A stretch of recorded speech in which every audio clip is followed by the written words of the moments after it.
ובכן צדיקים יהירו וישמחו ובכן צדיקים יהירו וישמחו ובישרים ילוזו והחסידים ברינה יגילו ובישרים ילוזו והחסידים ברינה יגילו ובכן צדיקים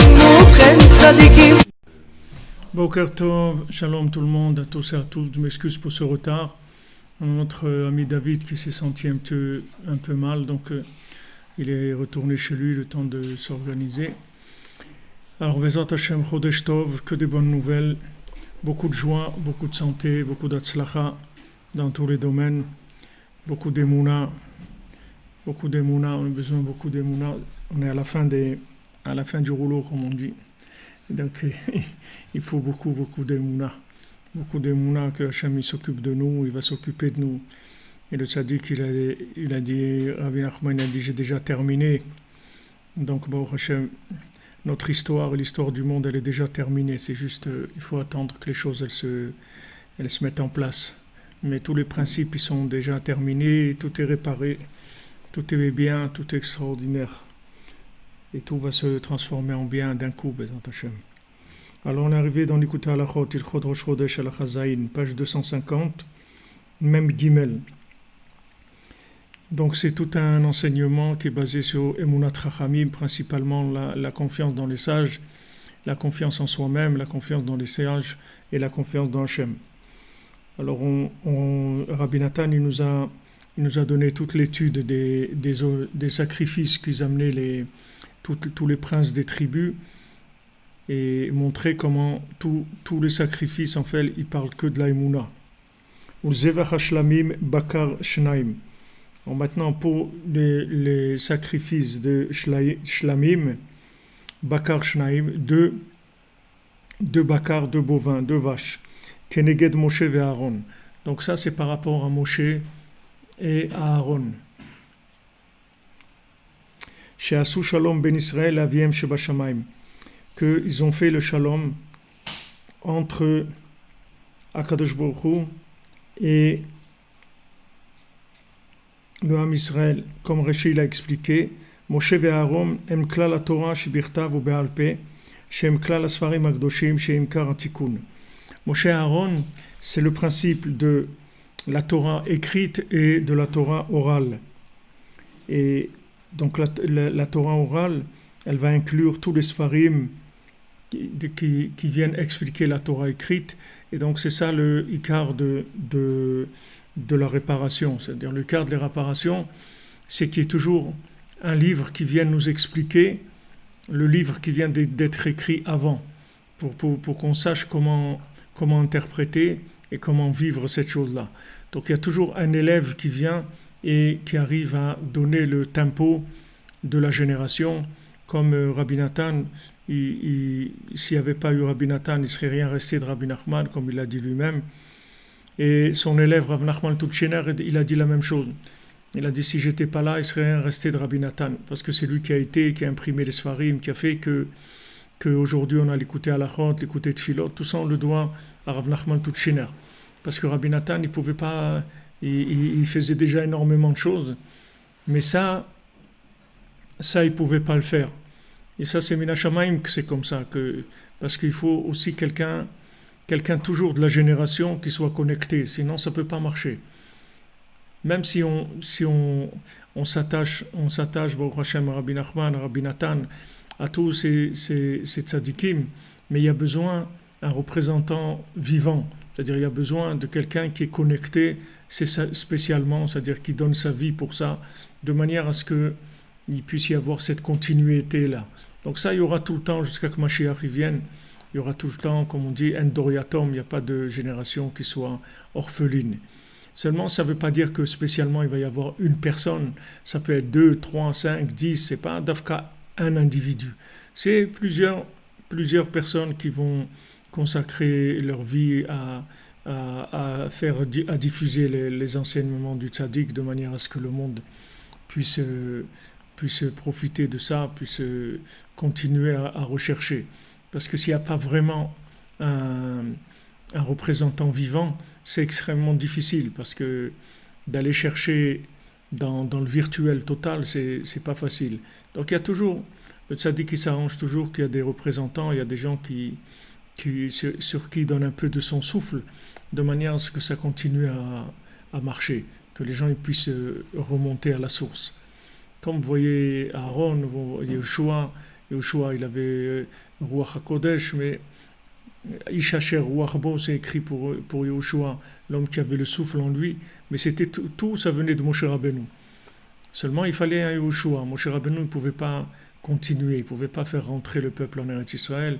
C'est quelque chose qui lui était impossible en tant que rapport qu'il avait avec le Ham Israël à ce moment-là.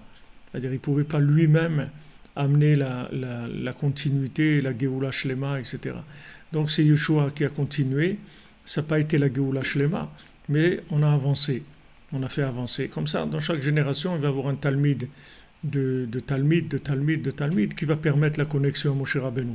Il y aura tout le temps ça jusqu'à que Mashiach vienne. כי משה רבנו נתן את התורה בכתב ומסרה בעל פה לתלמידיו שהראשון הוא אהרון. Parce que Moshe Rabbeinu il a reçu la Torah écrite et il l'a transmise à ses élèves et oralement. Et son premier élève c'est Aaron. רק שיהושע זכה שאחר שמת אהרון מסר משה כל התורה ליהושע. Mais Yeshua il a eu le mérite que quand Aaron il est décédé, alors Moshe Rabbeinu lui a transmis à lui toute la Torah. Il y avait Aaron d'abord, et après il y avait Yeshua. Yeshua, c'était pas un Kohen, mais il a reçu toute la Torah de Moshe Rabbeinu parce que c'était son élève. Moshe l'a transmis 2 fois. Hein? Donc Moshe il a dû faire le travail 2 fois. Il a transmis 2 fois, ouais. Il a transmis. C'est-à-dire, Moshe Rabbeinu Bémet, il ne s'arrêtait pas de transmettre, il faisait que ça. Il faisait qu'enseigner, réenseigner sans arrêt. Il faisait que ça. Alors il a enseigné tout à Aaron d'abord, et après il a tout encore enseigné à Yeshua. Comme c'est écrit dans les paroles de Chazal, dans la Mishnah, שהארון היה מקבל הראשון, כמו שאמרו שם, נכנס הארון ושנה לו משה פרקו. Comme c'est écrit dans la Gemara dans Eruvin, qu'il est rentré à Aaron, et Moshe, il lui a enseigné, le Pérec, il lui a enseigné le passage de la Torah qu'il devait lui enseigner. Al-ken ktiv be'Aaron banav, yoru mishpatecha le Yaakov. Donc il est écrit pour Aaron et ses enfants, c'est-à-dire les Kohanim, yoru mishpatecha le Yaakov, ils vont faire connaître tes mishpatim, tes jugements à Yaakov. Qui Aaron kerev kol Israël et Moshe, al-yedei she'atza likrato. Parce que Aaron, il a rapproché tout Israël à Moshe par le fait qu'il est sorti à sa rencontre. Donc ça, c'est pas quelque chose d'anodin. Quand vous voyez Aaron, il va l'accueillir, c'est pas quelque chose de stable qu'on va vous dire comment l'événement s'est déroulé. C'est que le fait que Aaron, il sort pour accueillir Moshe, ça veut dire que tout le Ham Israël, il va sortir pour accueillir Moshe. Parce que lui, il représente le lien avec le peuple. Donc lui, en tant que faisant partie du peuple, mais étant le plus grand, mais toujours dans la notion de peuple, dans la notion d'élève. Donc lui, il va accueillir Moshe Rabbeinu, ça veut dire il donne le tempo, il montre la direction, voilà ce qu'il faut faire. Donc le fait qu'il est allé à la recherche de Moshe Rabbeinu, à sa rencontre, c'est ça qui a fait que tout l'homme Israël s'est rapproché. כי אהרון קרב כל ישראל למשה על ידי שיצא לקראתו. ועל כן באמת זכה למה שזכה, כמו שאמרו רבותינו ז"ל. C'est pour ça qu'il a mérité d'arriver là où il est arrivé, comme ils ont dit nos sages. והוא ההפך מהמתקנאים בהצדיק האמת וחלקו עליו. Et lui, c'est le contraire de ceux qui sont rentrés, qui ont été jaloux et qui sont rentrés en guerre contre le tzaddik, c'est-à-dire contre Moshe Rabbeinu, על ידי קנאתם בו, par le fait qu'ils étaient jaloux de lui. ועל כן אמרו רבותינו ז"ל, הווה מתלמידיו של אהרון אוהב שלום ורודף שלום. Fait partie des élèves de Aaron, poursuit le shalom, cherche le shalom, aime le shalom et poursuit-le. Ohev et abriot umekaravam la Torah. Aime les gens et rapproche-les de la Torah. Donc la Torah nous a montré quelle était la façon d'être de l'élève qui était Aaron. C'était la reconnaissance du maître, de savoir qu'un maître c'est un maître et un élève, c'est un élève. Comme Rabbi Nathan il dit que quand il est revenu d'Eretz Israël, alors il a vu qu'il parlait avec des gens, des érudits en Torah, et il a dit, à un moment après, il s'est arrêté de parler avec eux parce qu'il a dit, je vois que même dans leur maître, ils n'ont pas confiance. C'est-à-dire, ils prennent la Torah en tant qu'autodidacte. Ils pensent qu'eux aussi ils peuvent comprendre la Torah, ils peuvent prendre des décisions, etc. C'est-à-dire, il n'y a pas de rapport maître-élève. C'est-à-dire, la Torah elle a été donnée, maintenant tu étudies la Torah et tu deviens toi aussi un maître. C'est comme ça que tu vas devenir un maître. Mais ce n'est pas parce qu'on étudie la Torah qu'on devient un maître. Un maître, il connaît la Torah, mais en étudiant la Torah, on ne devient pas un maître. Pour être un maître, il faut avoir le souffle divin en soi. Ce n'est pas la connaissance de la Torah. Quelqu'un il peut avoir beaucoup de connaissances de Torah, mais il ne sera pas un maître. Pour être un maître, il faut avoir du souffle divin. C'est-à-dire il faut savoir se connecter aux gens, les sentir, savoir ce dont ils ont besoin, etc. Savoir des paroles adaptées. Tout ça, ce n'est pas dans la connaissance. La connaissance, elle ne va pas te donner la méthode, comment faire avec chacun, comment le sentir, comment il est, savoir la parole qui lui est adaptée à ce moment-là. C'est quelque chose qui n'est pas logique, il n'y a pas de logique là-dedans. Il faut un souffle divin pour ça. Donc quelqu'un qui est un maître, c'est un Ishacher Ruachbo, c'est quelqu'un qui a le souffle en lui. Donc du moment où il a le souffle, alors il peut diriger. Comme on a dit cette semaine, Abraham c'était le feu. Abraham c'était l'eau. Yitzhak c'est le feu. Et Yaakov c'est le vent, c'est le souffle. C'est pour ça que le Hémet, il était un Hémet le Yaakov, parce que Yaakov il avait le souffle en lui. Abraham c'était l'eau, c'était de diffuser au maximum. Hachem, Yitzhak c'était la rigueur, et Yaakov lui c'est le souffle. Alors le souffle, ça permet d'arriver chez tout le monde. C'est pour ça que Yaakov il a présenté le schéma de la Torah comme un schéma de maison. Beti bet tefila ikarel kol ha'amim. Ma maison, c'est une maison de prière pour tous les peuples. Et Yaakov, on l'appelle Baït. Bet Yaakov. Bet Yaakov lechu venelcha. La maison de Yaakov. On appelle Yaakov la maison. Parce que Yaakov, il est arrivé à rentrer Hachem dans la maison. Pas être un étudiant. Pas être un étudiant en Torah. Être quelqu'un qui fait rentrer la Torah dans sa maison, qui fait vivre la Torah dans son foyer. Ça, c'est Yaakov. Donc ces élèves-là comme Aaron, c'est des gens qui vivaient complètement la Torah par le souffle divin qui leur venait de leur soumission à Moshe Rabbeinu. Et ceux qui ont été jaloux, qui ont dit à Moshe Rabbeinu, ouais, mais pourquoi c'est toi le chef, moi aussi je peux être un chef et tout. Moshe Rabbeinu, il n'avait pas de problème.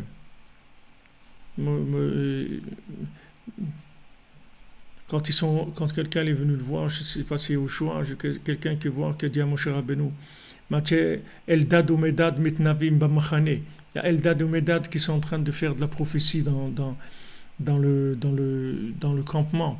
Alors Moshe Rabbeinu lui dit, alors, qu'est-ce qu'il y a? Elle va que tous les Bnei Israël soient des prophètes. Je n'ai pas de problème avec ça. Moshe Rabbeinu n'était pas dans de la compétition pyramidale, du tout.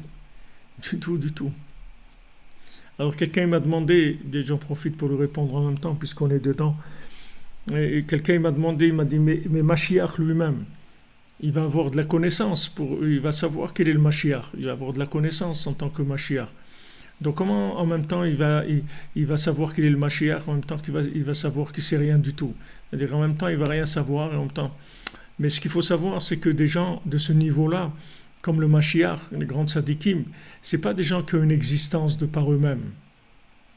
Ce n'est pas des gens qui existent de par eux-mêmes. Moshe Rabbeinu dit « Anachnu ma ».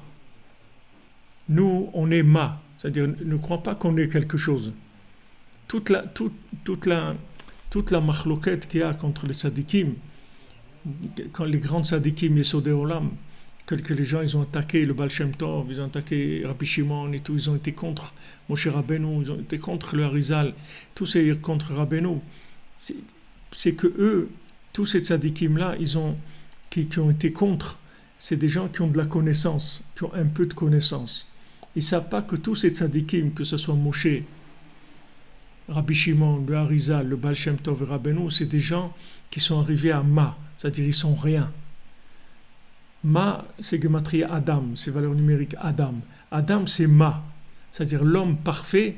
C'est une question totale, mais pas qu'il se pose une question, c'est qu'il ne sait rien. Tu vois un homme qui ne sait rien. Alors comment il vit? Il vit avec une connexion totale, mais il ne sait rien. Parce que le savoir et la connexion, c'est deux choses complètement opposées. Quand tu sais, c'est comme si tu manges ce que tu as dans le congélateur. C'est la même chose. C'est la même chose. C'est-à-dire que tu ne vas pas au marché. Il y a des gens, tous les jours, ils vont au marché. Tous les jours, ils achètent le manger qu'ils vont manger ce jour-là. Il n'y a pas, Rav Chaikin à la Vachalom, à la Yeshiva, il n'a pas de frigidaire. Il n'y a pas une de frigidaire. On achète le manger le matin, on mange, c'est tout. Et le lendemain, on rachète du manger. Et on remange du manger frais tous les jours. Il n'y a pas une de frigidaire. D'abord, ça a commencé par le frigidaire, après c'était le congélateur. C'est-à-dire tu sors là-bas une entrecôte d'il y a 6 mois, et elle est vieille, elle a des vieux messages, elle a des informations qui sont dépassées depuis longtemps. La connaissance, c'est toujours déconnecté. Il n'y a pas de connaissance connectée. La connaissance connectée, il faut qu'elle soit annulée. Quand elle est annulée, elle devient connectée. C'est comment elle est annulée. C'est-à-dire quand vous êtes arrivé tellement profondément dans la connaissance que vous êtes arrivé à savoir que vous n'avez rien compris, que vous ne savez pas, alors là, cette connaissance, elle devient connectée. C'est-à-dire dès qu'elle est connectée, elle s'annule elle-même. Ou dès qu'elle s'annule, elle se connecte. C'est la même chose. Et à ce moment-là, vous vivez. C'est-à-dire ça s'appelle la vie. Mais si maintenant vous sortez des trucs du congélateur, des connaissances tout le temps du congélateur, vous sortez des connaissances, c'est pas vivant. C'est pas vivant. C'est excitant, parce que la compréhension, c'est quelque chose d'agréable, c'est quelque chose qui donne... c'est un plaisir, mais c'est un plaisir comme un autre. C'est un plaisir, c'est tout, mais c'est pas de la vie. La vie, ça n'a pas de rapport spécialement avec le plaisir. C'est-à-dire qu'il y a un plaisir intellectuel de comprendre des choses, mais c'est pas la vie. Vous pouvez comprendre beaucoup de choses et être incapable de résoudre le moindre problème dans votre vie. C'est pas une contradiction. Il y a des gens qui savent beaucoup de choses et qui sont incapables de résoudre leurs problèmes, parce que le problème, c'est de la vie, c'est un problème vivant. La connaissance, elle est ce qu'elle est. Maintenant, quand vous arrivez, quand vous savez ça, alors vous stockez de la connaissance, vous apprenez des choses, vous apprenez la Torah, vous étudiez beaucoup la Torah, il faut étudier beaucoup la Torah. Vous étudiez beaucoup la Torah, mais vous n'en servez pas.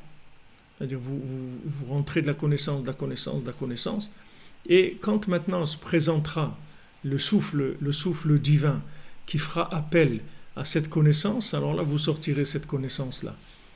Mais ce n'est pas le contraire, vous n'allez pas vivre en application de votre connaissance. Ce n'est pas en application de votre connaissance. Alors ces tzadikim-là, ils ont été incompris du monde.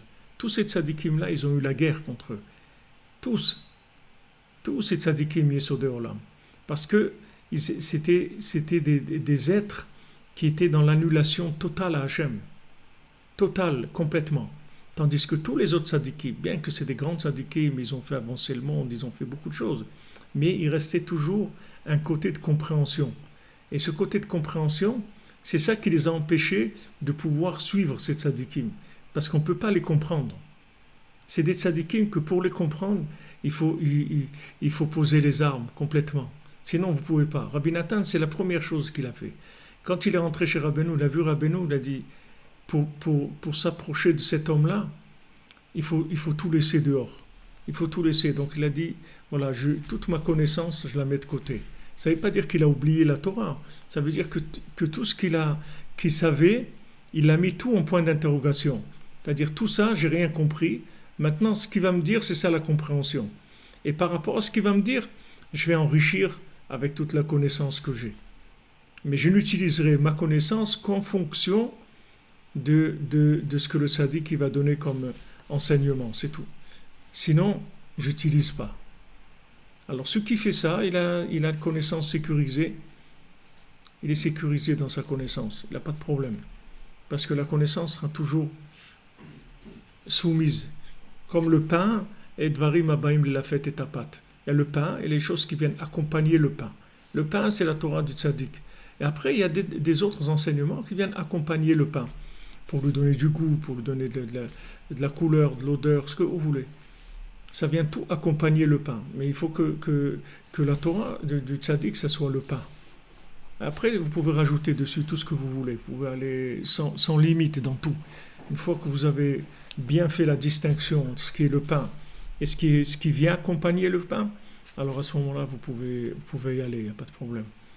Alors ça, c'est la base de ces tzadikim-là. C'est pour ça que les gens ils disent, Mashiach, il va savoir. Mashiach, il va savoir qu'il est rien. Il va rien savoir du tout. Il va rien savoir. Comme David Amelech, il sait rien. Il sait rien. David Amelech, c'est un berger, il sait rien. Mais un jour, on vient, on lui dit, bon, tu viens, tu es le roi d'Israël. Et tu lui dis, bon, d'accord, pas de problème. Mais il sait rien. Vous voyez qu'il sait rien, parce que ça ne change rien dans sa vie. D'être berger ou roi, ça ne lui a rien changé du tout. Rien. Comme je vous ai lu la Sikha la semaine dernière, Rabbeinu nous dit, lui, il peut recevoir beaucoup d'argent, tout l'argent du monde, ça ne lui change rien du tout. Il restera toujours le même. Ça ne lui fait aucun effet. Ça ne touche pas l'émotionnel du tout, du tout. Il dit, la plupart des gens, quand ils reçoivent de l'argent, surtout beaucoup d'argent, ça les change, ils ont de l'émotion. Mais il dit, lui, ça ne lui fait rien du tout. Il peut avoir tout l'argent du monde, il va l'utiliser pour fonctionner, pour faire ce qu'il y a à faire, c'est tout. Mais il n'y a pas de vitalité de l'argent. Il n'y a pas une vitalité avec l'argent. C'est du fonctionnement, c'est tout. Alors la chokhma, c'est la même chose. C'est-à-dire la chokhma de la Torah, il faut apprendre le plus qu'on peut, il faut étudier toute la Torah. Rabbi nous dit, étudier tout le Shas, tout le Rishonim, tout le Zohar, la Kabbalah, tous les Sfarim, il faut étudier tout. Je crois tout, il faut étudier. Seulement, maintenant, comment on utilise ça dans le concret, c'est avec une autre dimension. Comme disait Rav Pultorak de Lyon, la Vachalom, il nous disait la halakha, quand on est possèque la halakha, on est possèque avec tout, sauf avec le Shulchan Aruch. Ça veut dire que maintenant, quand tu vas trancher une halakha, quelqu'un va venir te demander quelque chose, comment tu vas trancher la halakha? C'est avec toute l'analyse que tu vas faire de l'individu, du contexte, etc.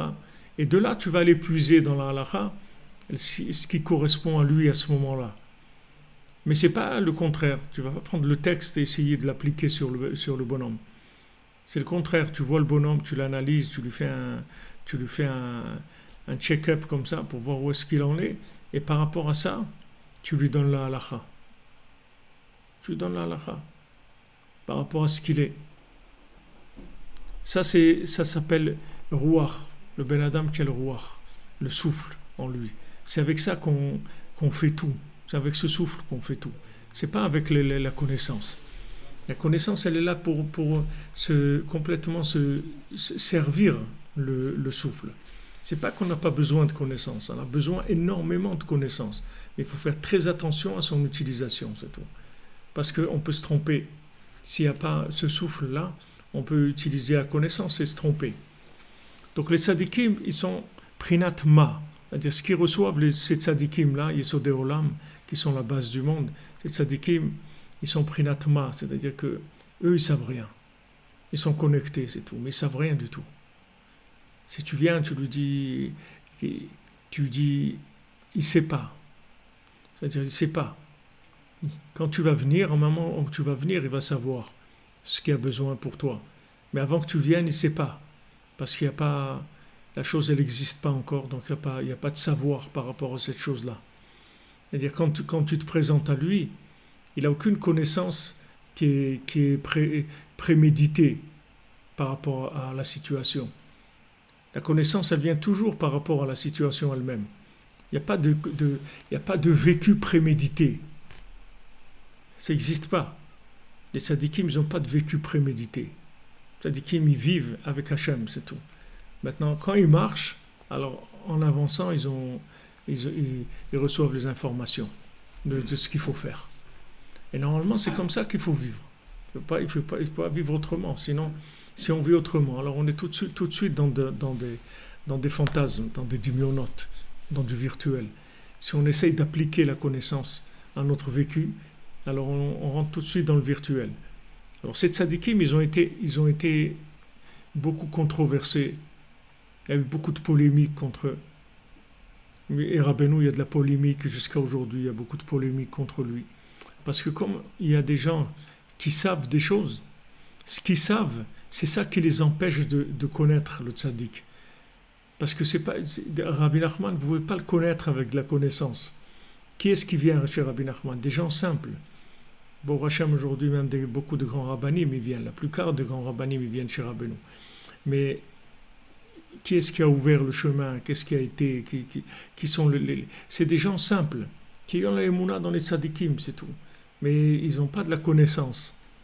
Ils ne viennent pas avec de la connaissance, ils viennent avec la foi dans les tzadikim. C'est ça qui ramène la vitalité. Donc, ceux qui ont été habitués à vivre dans la émouna des tzadikim, ils n'ont pas de difficulté à saisir le message de Rabbi Nachman. C'est quelque chose qui est très facile d'accès. Mais celui qui vient avec sa connaissance, alors c'est autre chose complètement. Il va vraiment avoir des difficultés.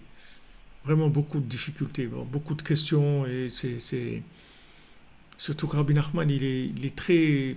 C'est-à-dire, il est déroutant. C'est-à-dire, il dit des choses qui sont complètement déroutantes par rapport aux enseignements classiques. Les gens, il y a beaucoup de choses que les gens ne comprennent pas. Si on rentre pas dans la danse, alors c'est difficile de comprendre ces choses-là.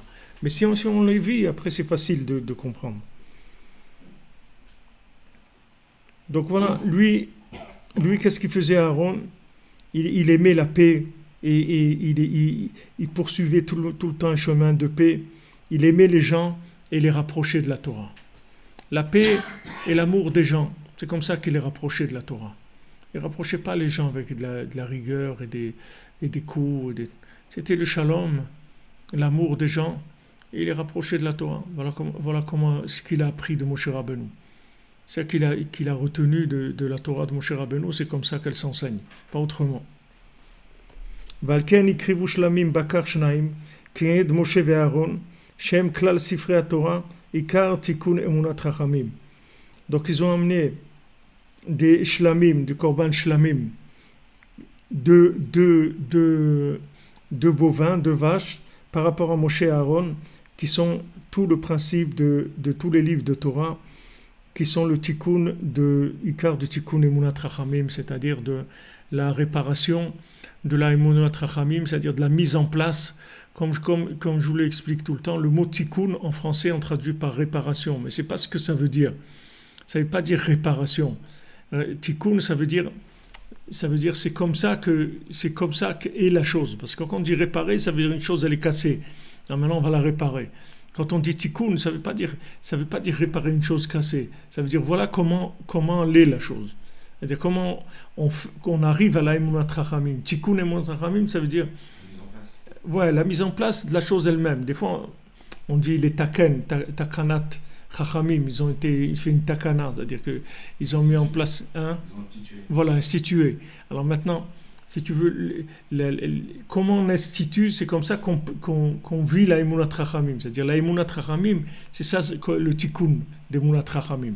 Tikkun emunat chachamim, ça veut dire qu'on a toujours un sefer et un mesaper, si tu veux. Il y a un sefer et il y a celui qui explique ce qu'il y a dans le sefer. Parce qu'il vit ce qu'il y a dans le sefer en tant qu'élève. Donc celui qui est élève, il a la Torah orale et le maître, il a la Torah écrite. Et il faut tout le temps qu'ils travaillent ensemble tous les deux. Vezeu, alors même Dalet, Vezeu Elim Chamisha, Atodim Chamisha, Kvasim Beneshana Chamisha. Alors c'est ça, Elim Chamisha. Elim, c'est quoi Elim? Elim.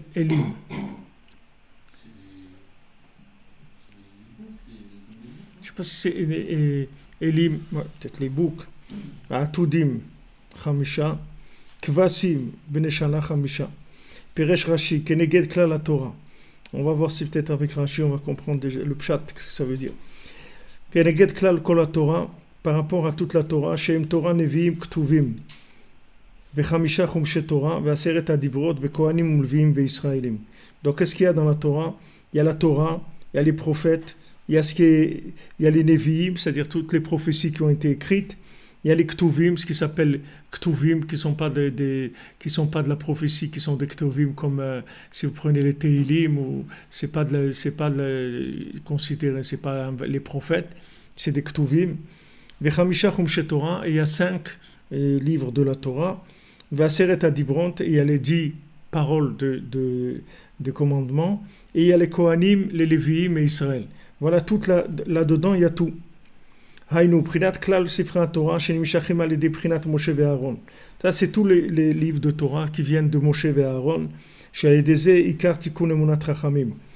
Que ça, c'est le Ikar de Tikkun Emunat Rachamim, c'est-à-dire de mettre en place la véritable Emunat Rachamim, la vraie confiance dans les sages. Shaledeze Nimshechu Kol Tikkunim Anal.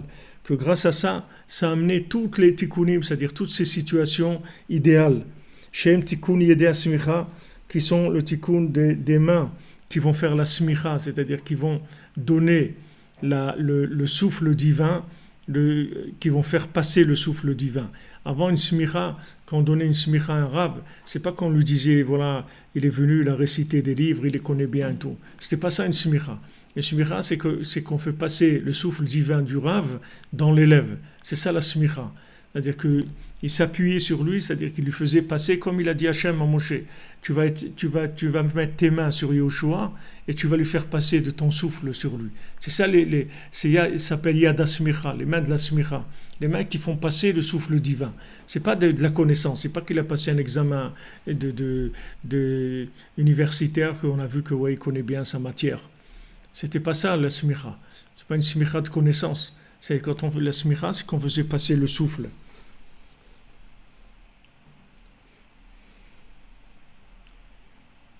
Et natsen mi machloket, d'être sauvé de la machloket, de toutes ces disputes. Que d'où elle vient la machloket, c'est parce que nismach misheno hagun, que justement on a mis en place des gens qui ne sont pas valables, des gens qui se présentent comme des connaisseurs en Torah, alors qu'ils n'ont pas la solution de la génération du tout. Ils sont en train de balloter les gens d'un côté à un autre, parce qu'ils ne savent pas. Ils ne savent pas ce qu'il faut faire, Behemet. Ils ne savent pas ce qu'il faut faire. Alors ils essayent de s'accrocher, mais ce n'est pas des gens qui ont la smicha, ils n'ont pas le souffle divin. Et d'amener les yedé activa. C'est-à-dire qu'il y a plusieurs niveaux. Il y a la smicha, il y a l'activa, il y a Eretz Israël, les Gdushat Eretz Israël, et il y a d'être sauvé du Gerouch, c'est-à-dire de ne pas être chassé. Ou l'amshir soda ibour, et d'amener le soda ibour, c'est-à-dire le secret du réajustement de la lune par rapport au soleil, pour arriver tout ça au conseil, les Etzach Lema, pour arriver au conseil complet, que tout ça, ils l'ont mis en place pour être réparé grâce au korbanot. C'est-à-dire que les offrandes, les sacrifices, c'est ça qu'elles vont réparer. Donc ça part au départ, ça part de Yad HaSmicha, c'est-à-dire que Moshe, il est sommaire, il donne son souffle divin à Aaron, après à Yehoshua.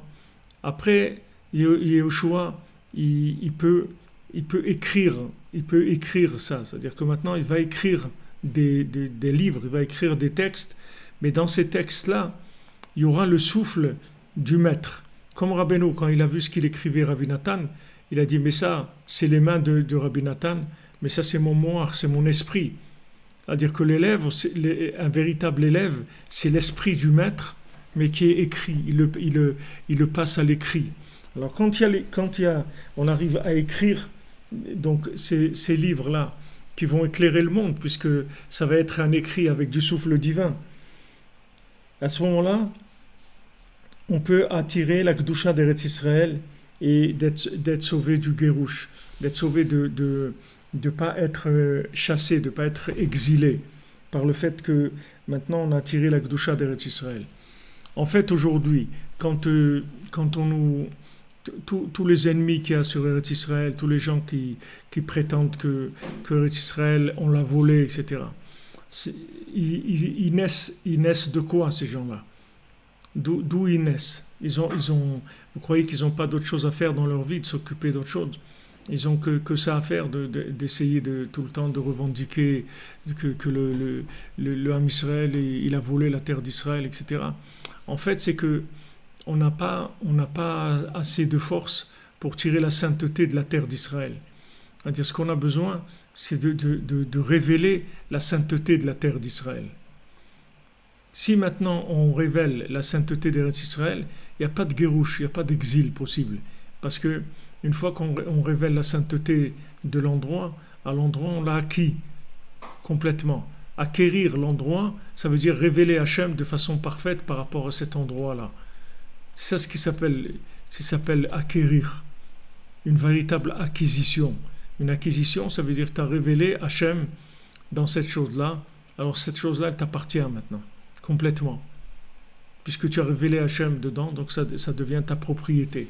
Alors ça, dans la base, ça vient de la smicha. C'est-à-dire la base de ça, c'est la smicha. C'est quand le Rav, il transmet à son élève le souffle divin. Ensuite, l'élève, il va écrire. Quand il va écrire, ça va devenir quelque chose qui va se divulguer, qui va être accessible au grand public. Et dans ce qui va être accessible au grand public, ça va permettre de révéler la Kedusha d'Eretz Israël. C'est-à-dire, dans n'importe quel endroit dans le monde, il va pouvoir révéler la sainteté de l'endroit où il se trouve. Et ça fait qu'il y aura plus d'exil. Alors, toutes ces forces négatives qui viennent accuser, qui viennent embêter, qui viennent faire des problèmes, en fait, elles naissent du fait qu'il n'y a pas eu ce système-là, c'est-à-dire ce principe-là, il ne s'est pas fait de façon parfaite. Alors ça commence à la base, qu'il n'y a pas Emunat Rachamim, c'est-à-dire il n'y a pas la confiance totale dans le tzaddik. Il y a des élèves, beaucoup d'élèves, mais ils n'ont pas la confiance totale dans le tzaddik. Comme on dit que Beth Hillel et Beth Shammai.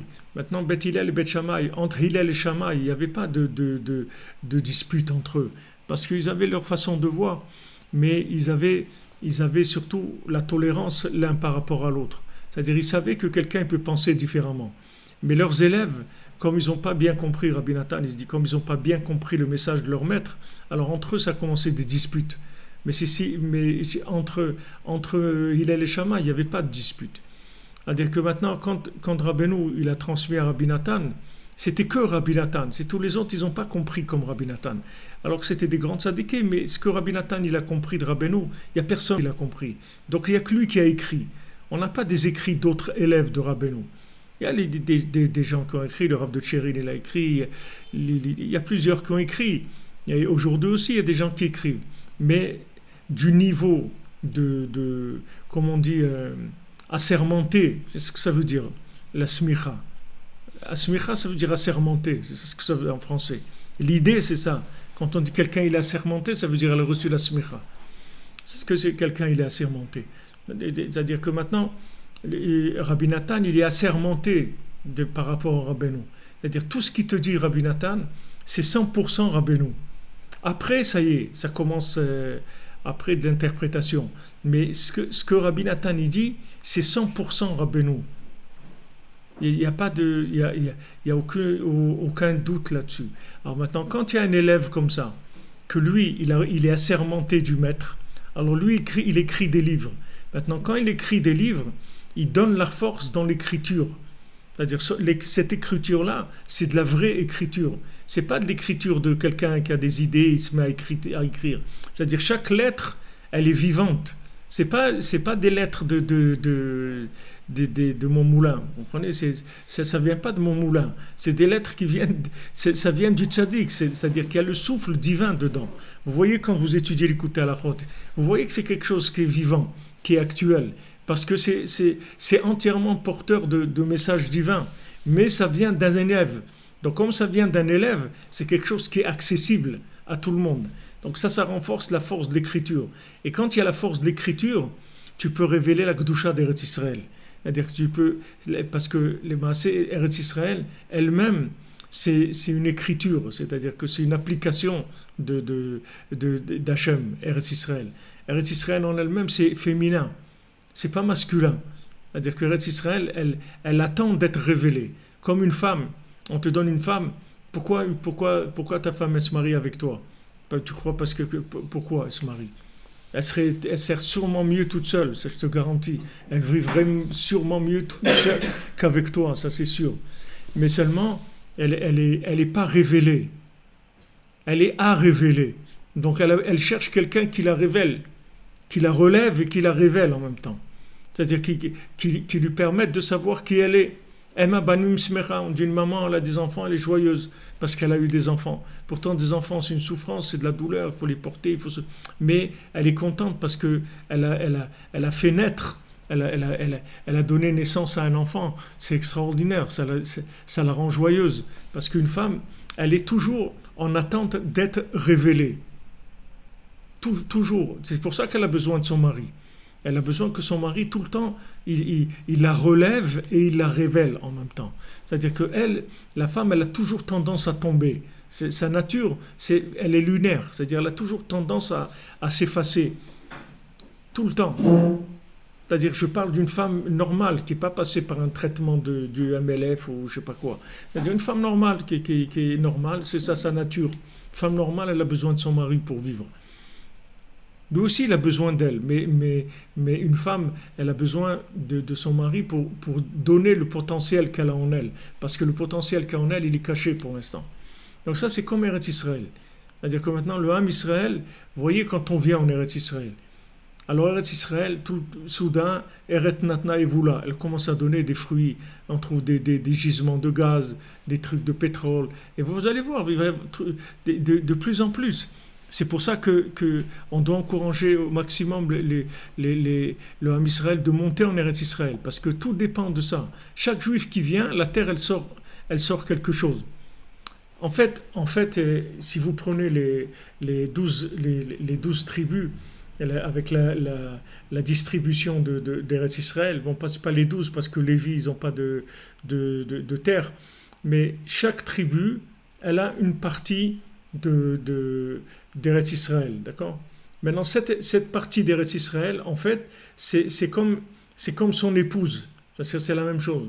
C'est-à-dire que ce morceau d'Eretz Israël, c'est comme l'épouse de la personne. Alors, quand il vient en Eretz Israël, en fait, c'est un mariage, comme je vous ai dit. C'est pour ça qu'on ne peut pas quitter Eretz Israël comme on veut. C'est-à-dire, il y a des règles. Vous pouvez sortir pour la refoua, pour vous marier, pour la parnassa. Il y a des choses. Et si vous ne savez pas, il faut demander à un rave. Parce qu'on ne peut pas quitter Israël comme si quelqu'un il habite à Abidjan et qui part quand il veut.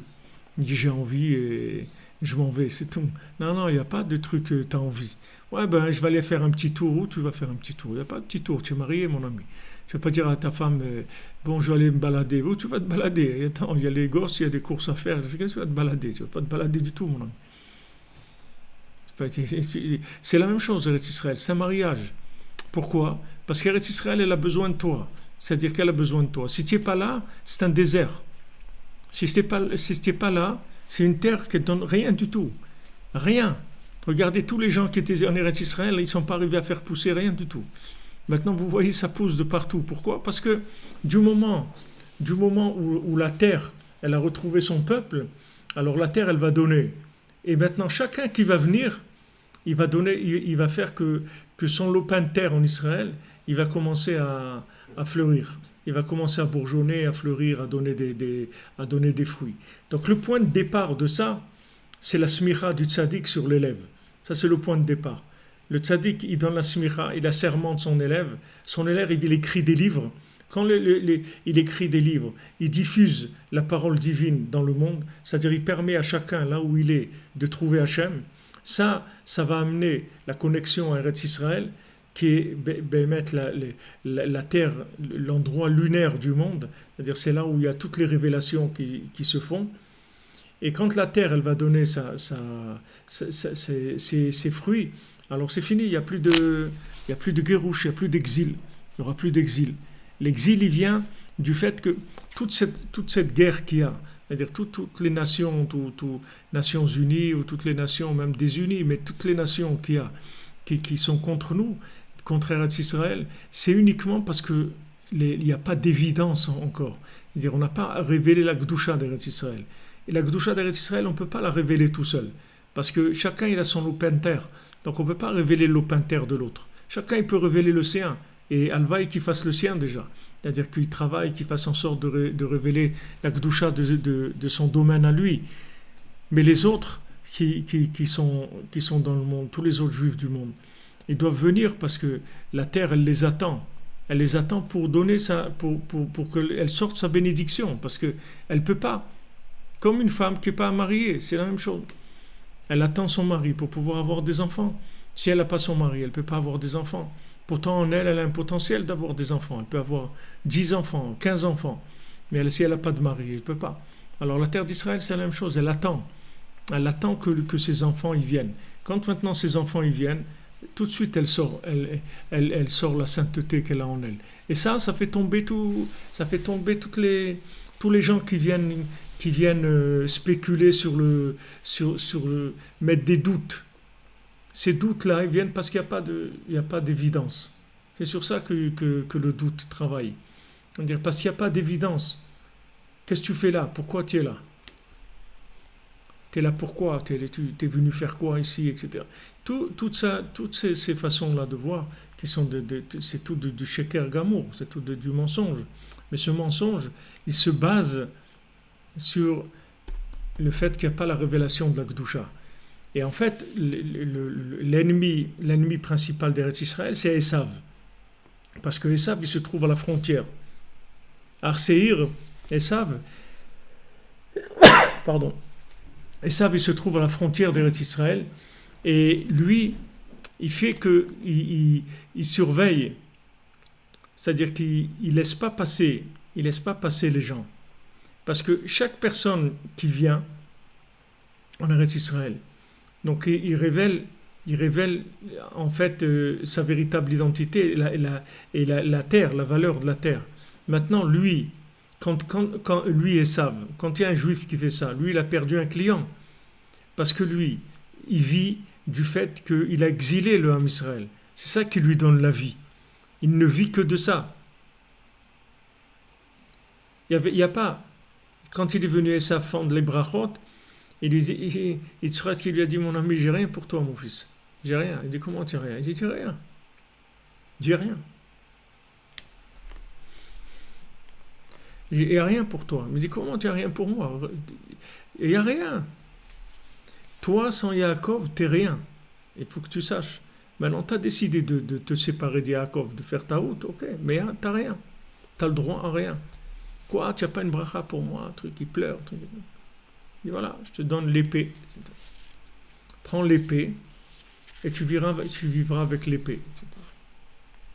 Et cette épée, elle va marcher par rapport à l'épée de la Tfila, c'est-à-dire l'épée d'Eretz Israël, des Nissim, de la Tfila, de la Emouna. Puisque l'épée, ça représente la prière. Comme Rabbi nous dit, elle a 2 tranchants. Un tranchant, c'est de la louange à Hachem, un tranchant, c'est de demander ce qu'on a besoin. Donc il lui a dit à Esav, en fait, si tu lui prends la prière, c'est-à-dire si tu arrives à le déconnecter de la Emouna, tu arrives à le déconnecter d'Eretz Israël, c'est que comme ça que tu pourras vivre. Il dit, ah bon, j'ai compris, alors je vais monter la garde autour d'Eretz Israël et je les laisse pas rentrer, c'est tout. Je les laisse pas rentrer. Comme ça, j'aurai de quoi vivre. C'est-à-dire que, en fait, Esav vit du fait qu'il nous maintient en exil. Et quand on vient en Eretz Israël, il y a deux choses qui se passent. Non seulement on retrouve notre place, notre identité, on fait vivre la terre d'Israël, on l'a fait donner ses fruits, etc. Mais en plus, Esav, on l'asphyxie, c'est-à-dire on le déconnecte petit à petit. Voilà, on l'affaiblit, voilà, exactement.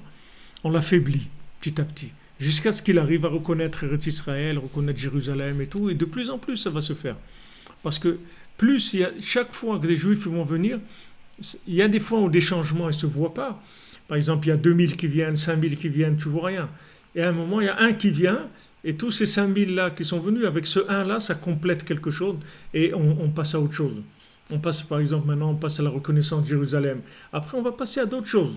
Il va y avoir beaucoup d'autres choses parce que il y a la reconnaissance extérieure et il y a la puissance intérieure aussi. Ça travaille ensemble. C'est-à-dire que d'un côté, on va nous reconnaître en tant que peuple élu d'Hachem. Pourquoi? Parce que la terre elle-même, elle va prouver. La terre elle-même va trouver.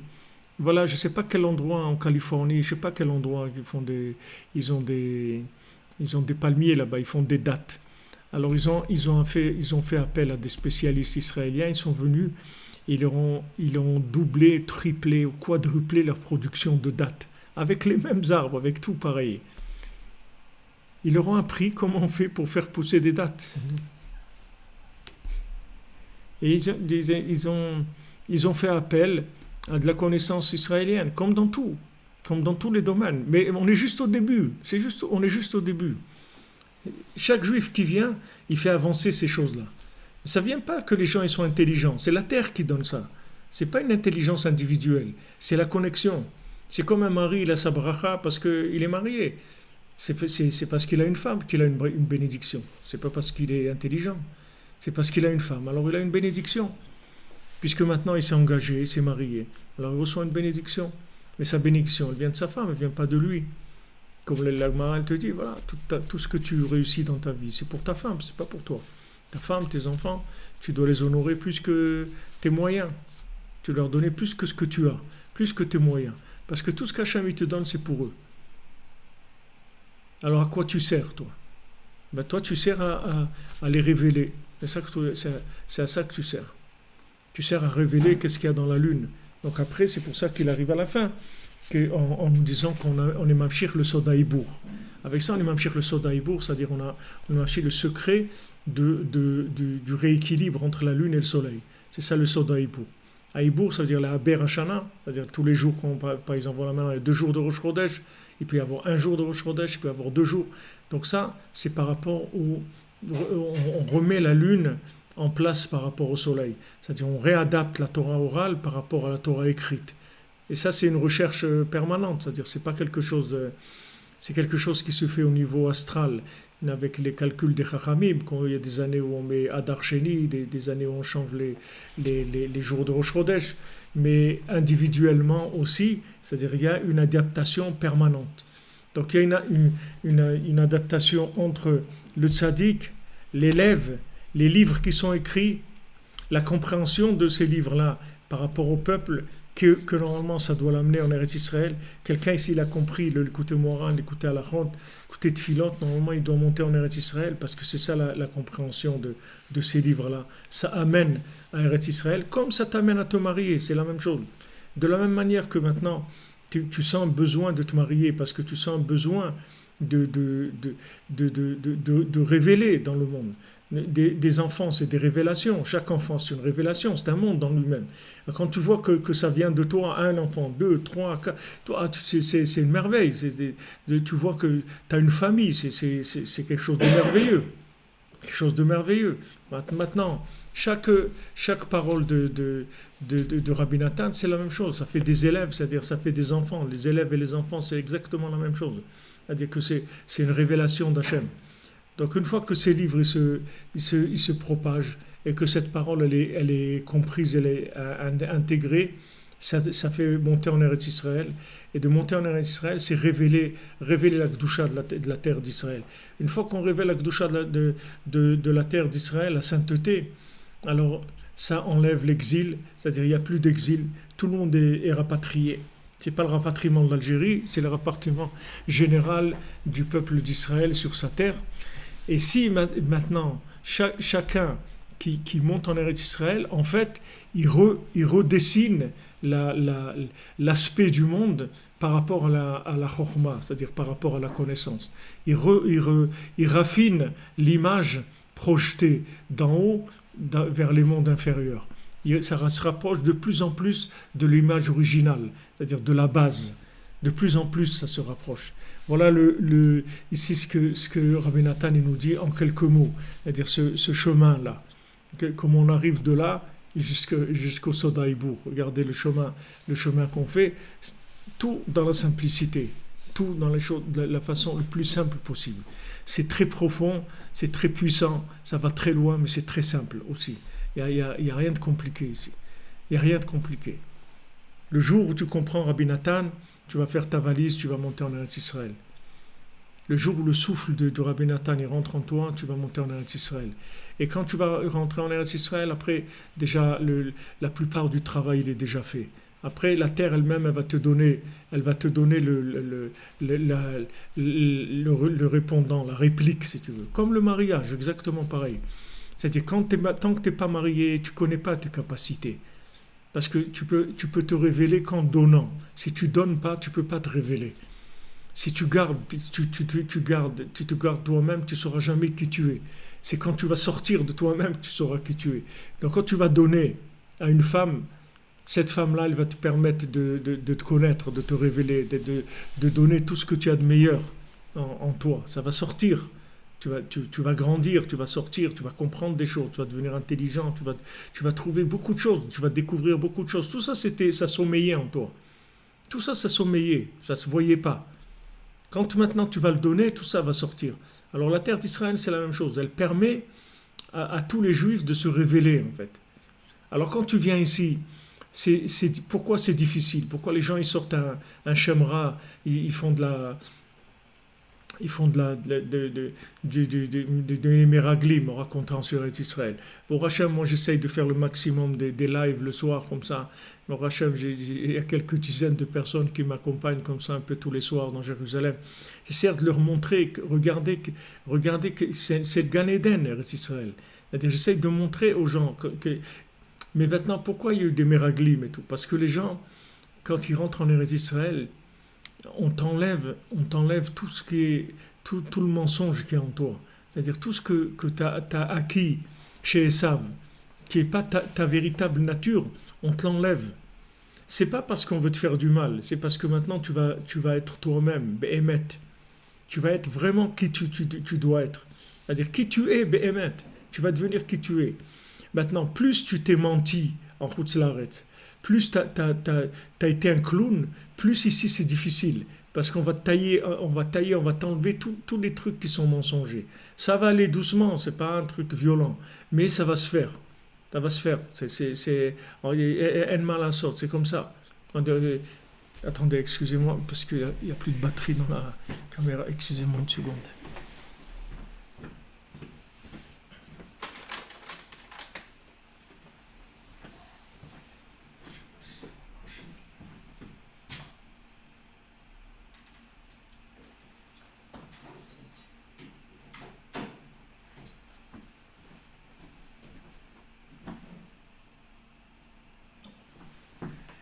J'espère que ça va marcher. Alors que maintenant, quand tu viens en Eretz Israël, les gens ils appréhendent ça parce que ils se disent ouais c'est difficile, etc. C'est pas difficile, il n'y a rien de difficile. C'est que c'est-à-dire ce que tu passes comme réajustement en venant en Eretz Israël, de toute façon tu vas le passer. Si c'est pas maintenant, ça va être après 120 ans, mais tu vas passer ces réajustements. Seulement, quand tu viens en Eretz Israël, ces réajustements, ils se font de ton vivant. Mais ces réajustements, ils doivent se faire, parce que on ne peut pas rentrer dans l'autre monde avec du mensonge, c'est impossible. C'est-à-dire, dans l'autre monde, on est obligé de rentrer avec de la vérité, on ne peut pas rentrer avec du mensonge. Donc la terre d'Eretz Israël, elle va t'enlever le mensonge. C'est-à-dire, elle va te remettre à ta place, savoir qui tu es. C'est pas quelque chose de mauvais, c'est quelque chose d'extraordinaire. Maintenant, la souffrance, c'est juste la souffrance d'enlever le mensonge. En fait, c'est l'habitude mensongère. Comme la Gemara elle dit que quand un tzaddik il est décédé, alors c'est comme quand on enlève l'âme du corps, c'est comme si on enlève un cheveu dans du lait, comme ça on enlève juste, il y avait un cheveu. Et maintenant un rachat, c'est comme si tu prends du coton qui est enchevêtré dans des ronces comme ça, c'est tout mélangé comme ça. Alors quand tu viens en Eretz Israël et que tu viens d'exil, de plusieurs générations d'exil, tu draines avec toi beaucoup de choses qui ne sont pas vraies, c'est-à-dire qui sont des styles, des styles que tu as pris. Tu as pris un style ici, un style là-bas. Il y a on a ramassé beaucoup de trucs avec la galoute. Alors quand tu viens en Eretz Israël, on va t'enlever toutes ces choses-là, de manière à ce que tu sois toi-même, c'est tout. Exactement comme le mariage, c'est la même chose. Toutes les difficultés du mariage, c'est que les gens ils doivent devenir eux-mêmes. Avant, ils jouaient un jeu, parce que c'est normal, il n'y avait pas de réplique. Donc il peut se prendre pour ce qu'il est, pour ce qu'il veut. C'est-à-dire il peut jouer le rôle de ça, ou comme comme des gens dans le cinéma, ils jouent un rôle de ça, ou il joue le rôle il peut jouer dans un western, il peut jouer dans un truc, n'importe quoi. Il joue comme il veut. Mais quand il est marié, il joue plus. Quand il se marie, il devient lui-même. C'est fini, il n'y a plus de jouer. Il joue plus. Parce que maintenant, il a affaire online à des résultats online. Donc il est obligé de suivre, de se corriger, de faire ce qu'il a à faire. Il ne peut pas faire ce qu'il veut. Alors maintenant, dans Eretz Israël, c'est exactement la même chose. Il n'y a aucune différence entre le mariage et vivre en Eretz Israël. C'est le même principe. C'est-à-dire, de la même manière que l'épouse, elle va te mettre en place, Eretz Israël va te mettre à ta place. Tu vas souffrir, pour la plupart des gens, ils vont souffrir, parce que Eretz Israël est Niknit Beisourim. Pourquoi on souffre? Parce que on a du mensonge en nous. C'est pas de notre faute, c'est pas qu'on est des menteurs, c'est que le fait Vaïtarevu Bagoïm, ils sont mélangés avec les nations, Vaïlamedou et Maasehem, ils ont appris leurs actions et ça leur a collé. Donc Eretz Israël va te remettre à ta place. C'est tout. C'est dur parce qu'en général, tu vas commencer en bas de l'échelle et tu vas monter petit à petit. Tu vas arriver à ta place. Et une fois que tu vas arriver à ta place, c'est extraordinaire parce que tu es à ta place, tu vas vivre, tu vas être heureux, tu vas être joyeux, tu vas être toi-même, c'est tout. Il ne faut pas faire de la résistance, c'est tout. Il ne faut pas essayer de s'accrocher à ce qu'on était. Parce que Eretz Israël, elle va te faire devenir toi-même. Donc c'est le même principe que le mariage. Et une fois que maintenant, tu deviens toi-même, c'est-à-dire que tu vas pouvoir être en contact avec la partie d'Eretz Israël qui est à toi, c'est-à-dire que tu dois toi-même cultiver. Je ne parle pas maintenant d'être agriculteur, c'est pas ça ce que je veux dire.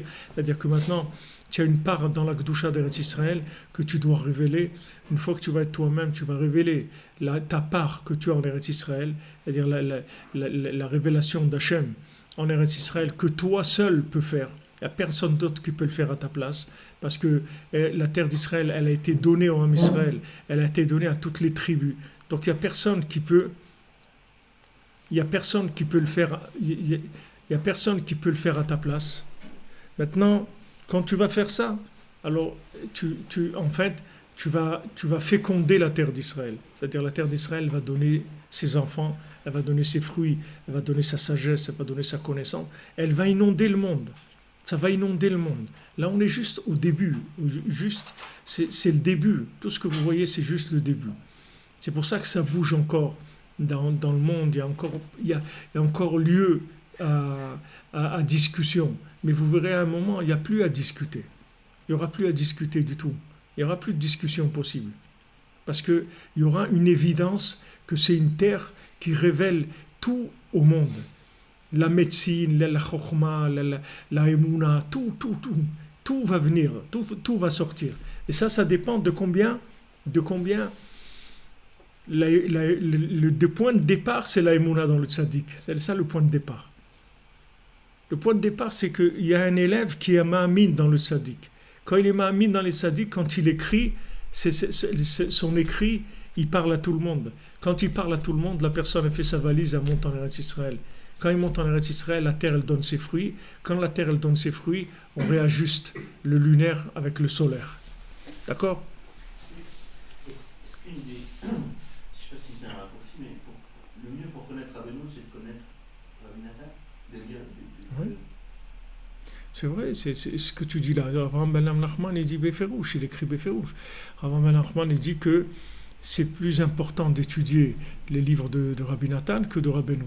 C'est plus important de l'écouter à la route que de l'écouter moral. Parce que l'écouter à la route, c'est de la Torah orale. C'est ce que tu as besoin pour vivre. L'écouter moral, c'est ce qui a donné le l'écouter à la route. Mais c'est encore, c'est sous forme de racines, c'est-à-dire c'est à décoder. C'est-à-dire tu peux lire le côté moral et te planter complètement. Il y a des gens, ils lisent le côté moral, ils disent il faut aller chez le tzaddik à Rosh Hashanah, alors ils vont chez le rabbin du coin, ils disent voilà, j'étais chez le tzaddik à Rosh Hashanah. Mais quand il dit le tzaddik, il parle de lui, Rabbi Nachman. Mais si Rabbi Nathan ne te le dit pas, tu ne sais pas d'où tu vas savoir ça. Et comme ça, des dizaines de choses que tu ne peux pas inventer.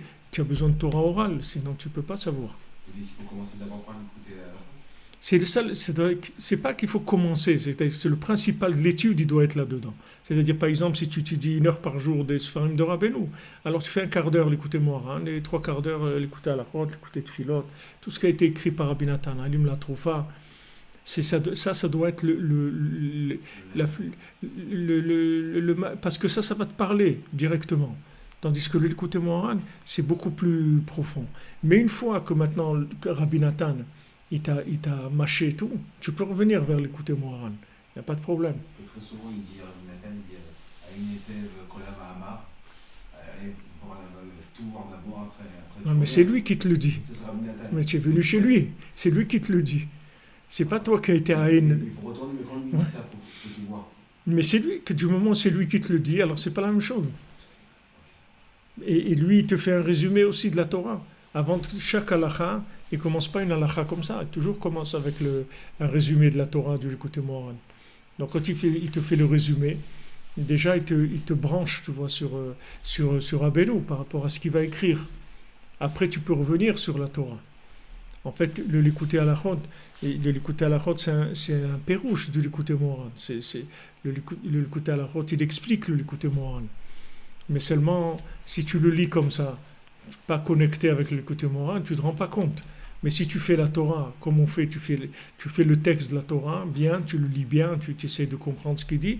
Après, quand tu rentres dans l'écoute à la route, tu vas voir comment il explique c'est comme le Chumash et la halakha, si tu veux, c'est la même chose. Le Chumash, c'est une chose, et la halakha, c'est autre chose. Elle t'explique ce qu'il y a dans le Chumash. Elle t'explique comment vivre les choses qui sont écrites. Mais ça, ce que tu dis là, c'est écrit Beferouch. Rav Amar Nachman dit que Ikar Alimoud, c'est Sifrei Rabbi Nathan. Aujourd'hui, parce qu'on a besoin de Torah orale, on a besoin de conseils. Alors tout ça, ça mène Shlemuta Etza, c'est-à-dire que ça te donne le conseil parfait. C'est-à-dire que tu sais ce que tu dois faire dans le monde. Tu sais quoi faire, où, comment, quelle quantité, tout ça, ça te donne des réponses à tout. Que tous les gens ils sont paumés parce qu'ils ne savent pas ce qu'ils doivent faire. Ils sont toujours en doute, tout le monde. Tu prends tous les jours, tous les gens, tu leur demandes, je suis en train de voir, combien de temps tu es en train de voir? Il faut que tu décides, mon ami. Non, mais je suis sur un projet, je suis sur ça, je suis en train de toute la vie comme ça, le temps il passe. Il faut une etza. Une etza, c'est des pieds, c'est-à-dire une etza chéod, c'est les pieds, c'est les sphirotes des pieds, ça te donne le conseil direct, tu passes à l'action, mon ami. Direct, tu n'es pas en train de planer. Ça y est, tu rentres, tu fais quelque chose. Tu fais quelque chose de ta vie, tu ne restes pas en dehors. C'est bon, on avance. Oui. Alors même, וזה בחינת כל המלחמות והמחלוקת שהיה ליעקב אבינו, שבתחילה היה עליו מחלוקת עשיו ולבן. Et ça, c'est toutes les guerres qu'il y a eu et toutes les controverses qu'il y a eu contre Yaakov Avinu. Au début, il y avait la machloket de Esav et Lavan. Au début, il a commencé avec 2, Esav et Lavan. Esav, son frère, il voulait le tuer, et Lavan, il voulait le plumer. ואחר כך כשניצל מהם, הוא ביקש לשב בשלווה, קפץ עליו רוגזו של יוסף. Après, quand il a été sauvé de Esav et de Lavan, c'est pas des petites choses. Il a dit, bon, un peu de repos. Allez, tac, le problème de Yosef qui est sorti. Comme ils ont dit les sages sur le passouk, Vayeshev Yaakov. C'est écrit, Vayeshev, ils ont dit ça, Vayeshev Yaakov. Il s'est installé, c'est-à-dire il voulait un petit peu de tranquillité, un peu de repos, c'est normal, il a passé des trucs durs. Et ça, Lavan, c'est combien, 20 ans chez Lavan, Esav qui veut le tuer, c'est dur, c'est très très dur. Il a dit, bon, un petit peu, on va kiffer un peu, on va un petit peu de trucs. Bam, tout de suite, Yosef, l'histoire de Yosef qui sort.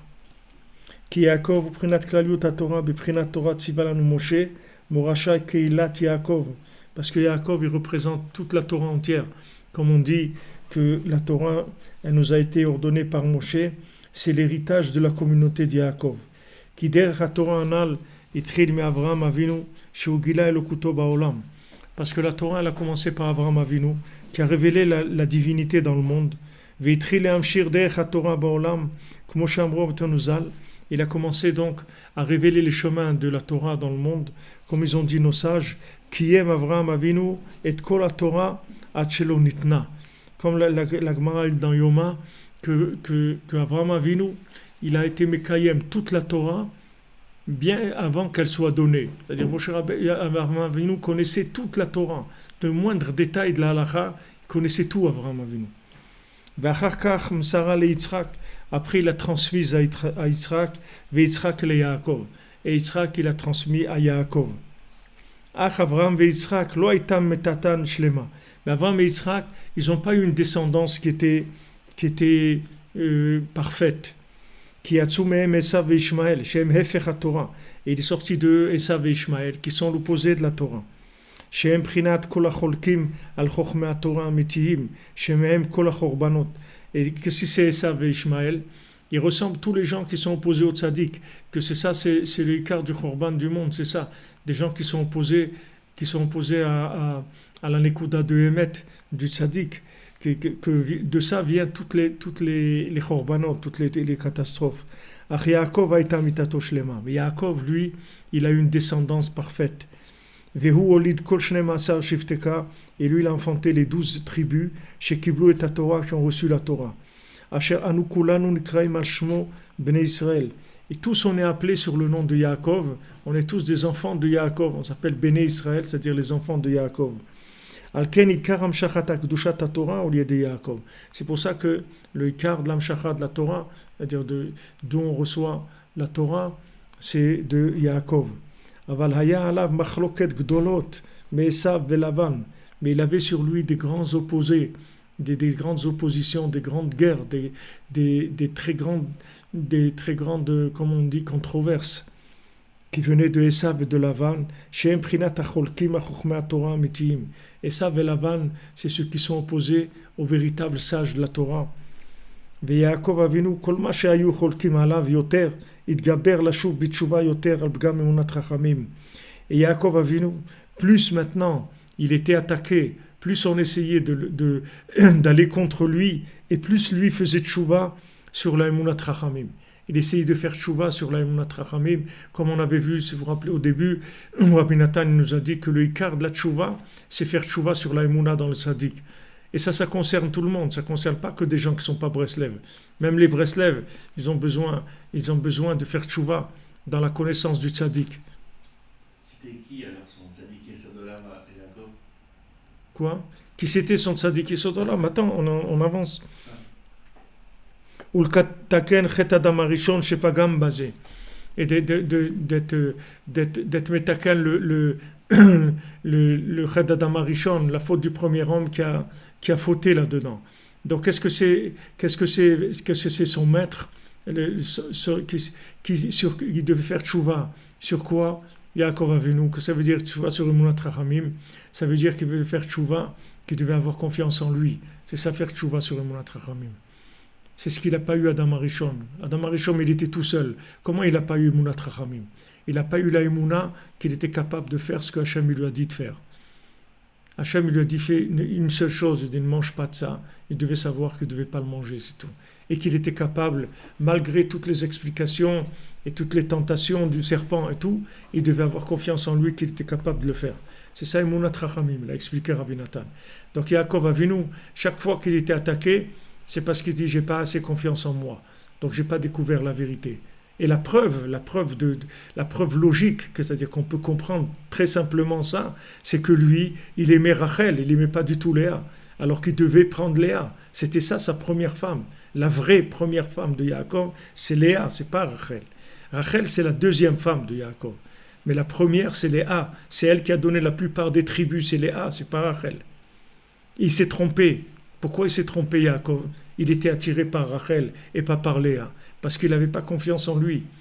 Du moment s'il avait confiance en lui, il aurait vu tout de suite ce qui était bien pour lui.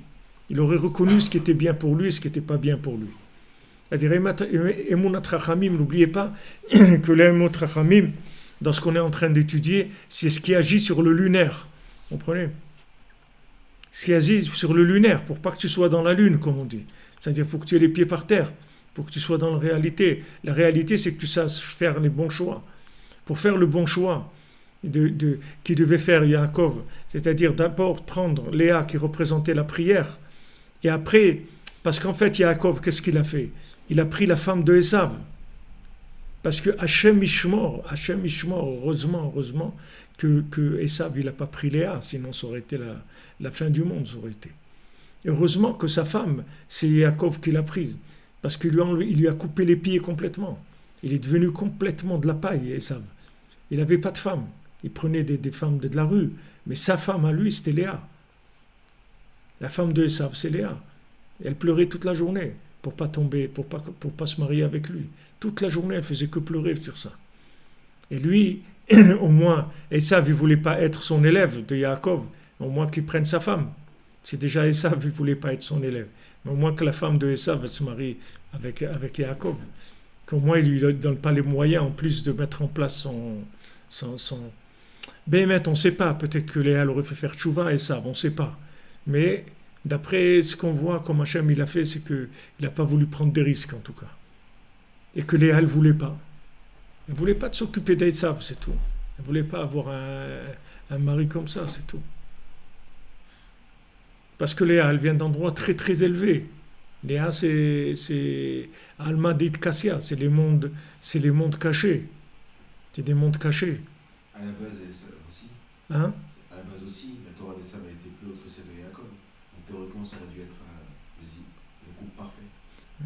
Le couple parfait, s'ils avaient été dans le... si Esav, il avait été branché sur Yaakov.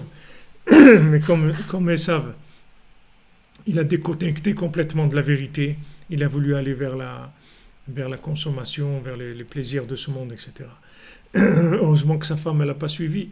Elle a dit, moi, pas question, moi, je ne veux pas me marier avec lui. S'il avait accepté d'être le talmide de Yaakov, elle serait mariée avec lui. Il n'a pas voulu être l'élève de Yaakov.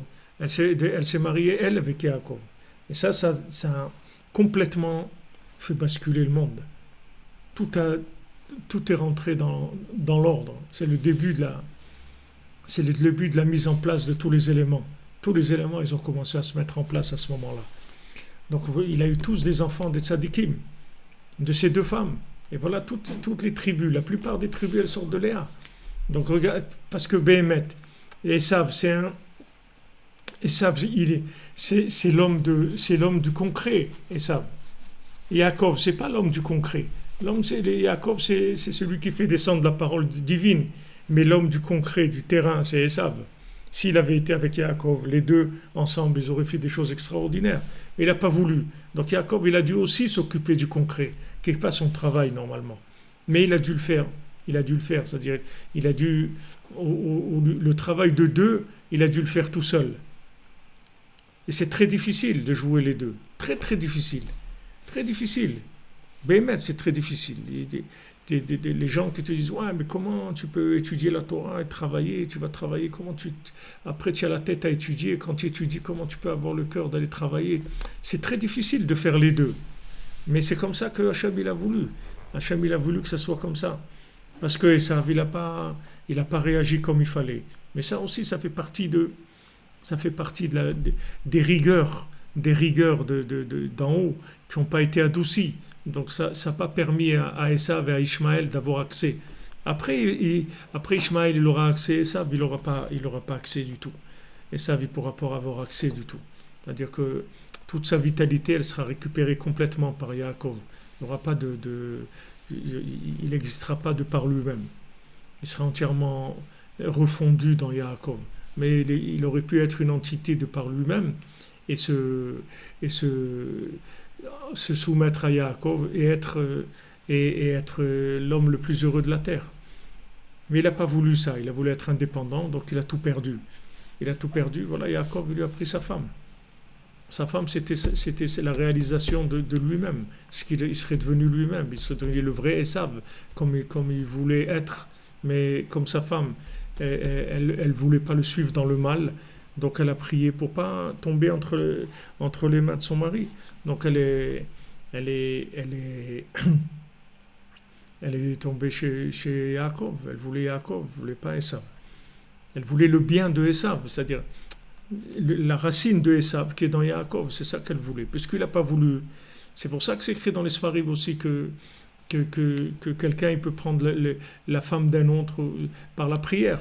C'est-à-dire que si quelqu'un il prie, et que maintenant, pendant son temps-là, le zivouk de cette femme-là, le vrai mari de cette femme-là, il est en train de faire il est en train de faire le fou. Et alors elle n'a pas envie de se marier avec lui. Bien que c'est son mari, elle n'a pas envie. Alors qu'un autre, avec la prière, il peut tirer, parce que cette femme-là, elle sera attirée par cette personne, et pas par son vrai mari. Parce que son mari, pour l'instant, il n'est pas à sa place. Voilà, il n'est pas comme il faut.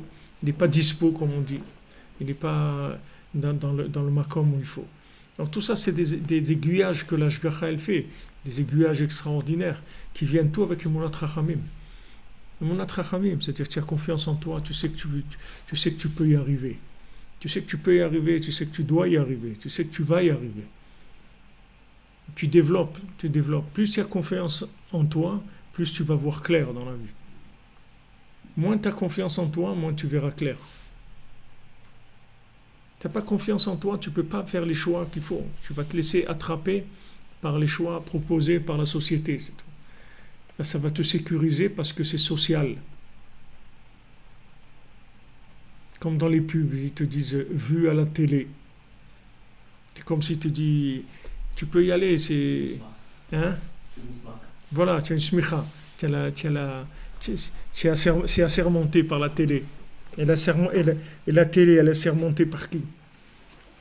Par Amalek. Par qui elle est assermentée, la télé? La télé, qui est-ce qu'il a assermenté? Donc, des gens, ils n'arrivent pas parce qu'ils n'ont pas confiance en eux. Et quand Yaakov il a Emunat Rachamim parce qu'il a Emunah en lui-même, de sa vision, de son kécher, de ce qu'il doit. C'est Yaakov Avinu. Maintenant, à notre échelle, à nous, avoir confiance en nous à ce point et d'Emunat Rachamim que c'est nous, on peut tomber mégalo. On peut être très. Ça peut devenir prétentieux d'avoir une émouna en nous, d'espérer en nous qu'on va arriver à faire des bonnes choses. Ouais. Mais de focaliser sur nous, c'est très... soit c'est révolutionnaire, parce que j'imagine que c'est aussi un peu révolutionnaire, soit c'est un peu prétentieux d'aller vers nous-mêmes. C'est prétentieux, oui, mais c'est pas de l'orgueil. C'est le contraire, l'orgueil. L'orgueil, c'est de croire que tu n'es pas capable. Parce que quand tu dis que tu n'es pas capable, ça veut dire que tu t'estimes que tu es tout seul. Mais Emunat Rachamim, ça veut dire que tu t'estimes que tu es un haut-parleur d'Hachem. Tu es juste un haut-parleur d'Hachem. Ce n'est pas toi qui parles. C'est Hachem qui parle en toi. C'est Hachem qui va se révéler à travers toi. C'est ça Emunat Rachamim. Emunat Rachamim, c'est-à-dire ta confiance dans le bien qui est en toi, qui vient d'Hachem. Pas toi en tant qu'orgueilleux. Toi en tant que âme divine, qui peut être alimenté par Hachem. Et c'est justement quand tu n'as pas confiance en toi que tu rentres dans l'orgueil. Parce que quand tu n'as pas confiance en toi, il faut que tu te grandisses tout seul. Il faut que tu te débrouilles tout seul. Tu comprends? Donc, vous aviez dit, il y avait deux chaluts, si j'ai bien compris, que l'animal envers le tzaddik, et le tzaddik envers lui-même. Vous avez pris l'exemple de Yaakov. Donc finalement, nous, notre travail n'est pas d'avoir confiance en nous-mêmes, notre vrai travail à nous, c'est d'avoir confiance au tzaddik, d'après ce que vous avez dit. Oui, mais d'avoir confiance au tzaddik, le but d'avoir confiance au tzaddik, c'est pour que tu aies confiance en toi. Qu'est-ce que tu crois que le tzaddik il veut faire? Le tzaddik il veut t'amener à être toi-même, c'est ça qu'il veut. Le tzaddik il veut te montrer que t'es un diamant, et que ce diamant-là, il va révéler la gloire d'Hachem dans le monde. Il va montrer la splendeur d'Hachem dans le monde. Donc lui, il va juste te positionner, c'est tout. tout le lien d'avoir l'aïmouna dans le tzaddik, c'est pour qu'il te positionne. C'est pas par rapport à, c'est pas que tu vas disparaître. C'est au contraire, tu vas commencer à vivre, mais être toi-même. Tandis qu'avant, tu es obligé d'aller vers des schémas qui sont tout près de la société. Voilà le gars qui a réussi dans les affaires, voilà le gars qui a réussi là-dedans, voilà celui qui a truc, voilà celui qui a ça. Voilà. Tu vas avoir des schémas tout près comme ça, qu'on va te proposer des types de gens qui sont des références dans le monde. Alors, tu vas voilà, tu as celui-là, tu as l'autre, et après, pitom, tu as un celui de Steve Jobs, ou je sais pas quoi, et tu dis, tu vois, je suis la référence du monde. Ben voilà, je te le dis, je me suis planté complètement, mon ami. Je te le dis avant de partir, au cas où tu as envie de faire comme moi. Ne fais pas comme moi parce que je me suis planté complètement. Sache-le que je me suis planté complètement. Ok? Mais ça, tu crois que les gens ils veulent entendre ça? Ils ne veulent pas entendre ça. Parce que à la limite, un bonhomme comme ça, il le tue. C'est comme flou, comme ça, coucou's nest, là, vole au-dessus d'un truc, là. Un nid de coucou, c'est la même chose. Là, il le tue, il ne peut pas. C'est une vérité, quoi. Tu nous lâches, toi, l'idole des jeunes.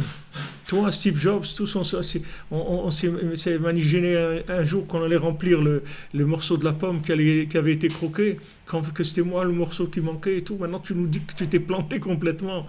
Mais c'est quoi cette arnaque-là? C'est dur, c'est très dur. Donc les gens, ils veulent même pas entendre ça. C'est ça le morceau qu'ils cherchent. Tous les gens, ils cherchent ce morceau de la pomme qui a été croqué. Donc lui, il vient, Steve Jobs, il te dit, regarde, tu vois, je suis le schéma, un des schémas les plus idéalisés dans le monde, ok? Les plus enviés. Regarde. Voilà, Johnny Hallyday, il est parti. Il n'a rien laissé à ses enfants, ils sont en colère. Il dit, ça fait, il dit quoi? Même pas une guitare, un truc, rien de nous. Il nous a rien laissé. Rien. Il n'a rien laissé à ses enfants. L'idole des jeunes. C'est quoi ce monde-là? C'est quoi? Hachem, il fait du chesed, qu'il fait sortir des choses. Mais les gens, ils ne veulent pas voir ça. Ils veulent voir le Steve Jobs de Apple, pas celui qui dit tout ce que j'ai fait dans ma vie, c'est nul, les gars. Je vous dis tout de suite, occupez-vous de votre femme, vos enfants, kiffez la vie et tout, faites pas ce que j'ai fait. Les gens, ça rend fou, ça. Les dit, tu dis quoi? Toi, tu as réussi. Nous, on attend de devenir comme toi. Toi, tu es arrivé, tu nous dis qu'il ne faut pas aller là-bas. Où on va alors? Dis-nous où on va. Où il faut aller alors? C'est pas évident. C'est ça, mon Chachamim. Chachamim, ça veut dire que maintenant, tu as confiance en toi, que tu es capable. Cette confiance en toi que tu es capable, quand on te dit de faire quelque chose, tu es capable, tu t'engages parce que tu sais que tu es capable. Tu n'as pas peur. Tu as confiance en toi. Tu sais que Rabbeinu, ce qu'il te dit de faire, il te dit que des choses faciles. Rabbeinu dit rien de difficile. Donc tu sais que tu es capable de faire ça. Maintenant, si tu fais les sortes de Rabbeinu, tu vas pouvoir avoir confiance en toi et commencer à travailler pour toi, c'est-à-dire pour ton âme, avec ton identité unique, avec ce que tu es d'unique, au lieu de te vendre au schéma qui te sont proposés sur le marché. Yaakov Avinu, vous vous rendez compte, Yaakov Avinu, c'était Yaakov Avinu, il fait tchouva sur Emunat Chachamim. Quand ils voient des gens l'attaquer, ils disent pourquoi ils m'attaquent? Parce que j'ai pas confiance en moi. Il faut que j'ai confiance en moi. Mais prier, de demander à Hachem de faire tchouva, d'avoir confiance en moi. Je veux savoir que tu es là et que tu vas m'aider dans tout ce que je vais devoir faire. Et que comme je suis, ce que je veux faire, c'est révéler ton nom dans le monde. Dans tout ce que je vais faire, je sais que tu vas m'aider. Donc je vais faire tchouva pour être sûr de ça. Et si maintenant tu es sûr de ça, il n'y a plus d'ennemis. C'est le schéma qu'on a dit avant. C'est le schéma qu'on a dit avant. Maintenant, il est juste déplacé sur Yaakov Avinu. Mais c'est ce qu'on a dit avant. Avec le schéma d'Eretz Israël, de tout, c'est la même chose. La terre d'Israël, elle t'attend. Elle t'attend. Mais toi, il faut que tu saches que tu ne peux pas vivre sans elle. Comme ta femme, elle t'attend. Il faut que tu saches que tu ne peux pas vivre sans elle. Sans elle, tu ne peux pas vivre. Tout ce que tu vas vivre, c'est du babysitting. Tu fais semblant de vivre, mais tu vis pas. Sans ton épouse, tu peux pas vivre. Tu n'existes pas sans ton épouse. Sans elle, on peut pas voler. Hein? Sans elle, on peut pas voler. Non.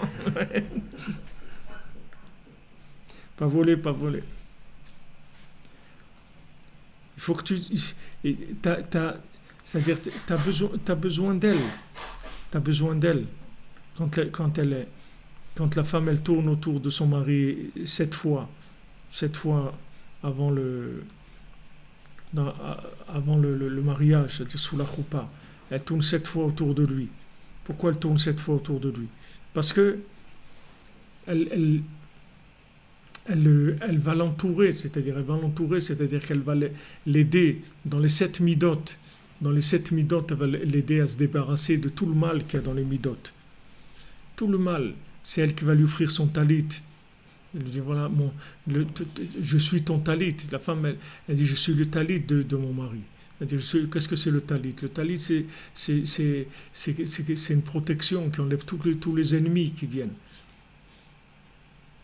Uschartem et kol mitzvot Hashem. Tu vas te rappeler de toutes les mitzvot Hashem quand tu vas voir le talit. Les tzitzit de achlekola ve techelet, de achlekola ve shatsekola, ça détruit tous les ennemis, le tzitzit. Toute la force qu'un homme il a, toute la protection qu'il a un homme, ça vient de sa femme. Parce qu'un homme il est en danger dans ce monde. Un homme il est en danger, il n'a pas d'assise. Il est en danger. Maintenant toute l'assise c'est sa femme qui lui donne. Elle lui donne l'assise, elle va lui donner les enfants, elle va lui donner tout ce qu'il est, elle va l'aider à se trouver. Mamash à être lui-même. Ce qu'on a dit avant, mariage, Eretz Israël, ce qu'il est en train de dire maintenant, c'est exactement la même chose, il n'y a aucune différence. C'est juste vu dans un aspect où on parle d'Yaakov, c'est tout.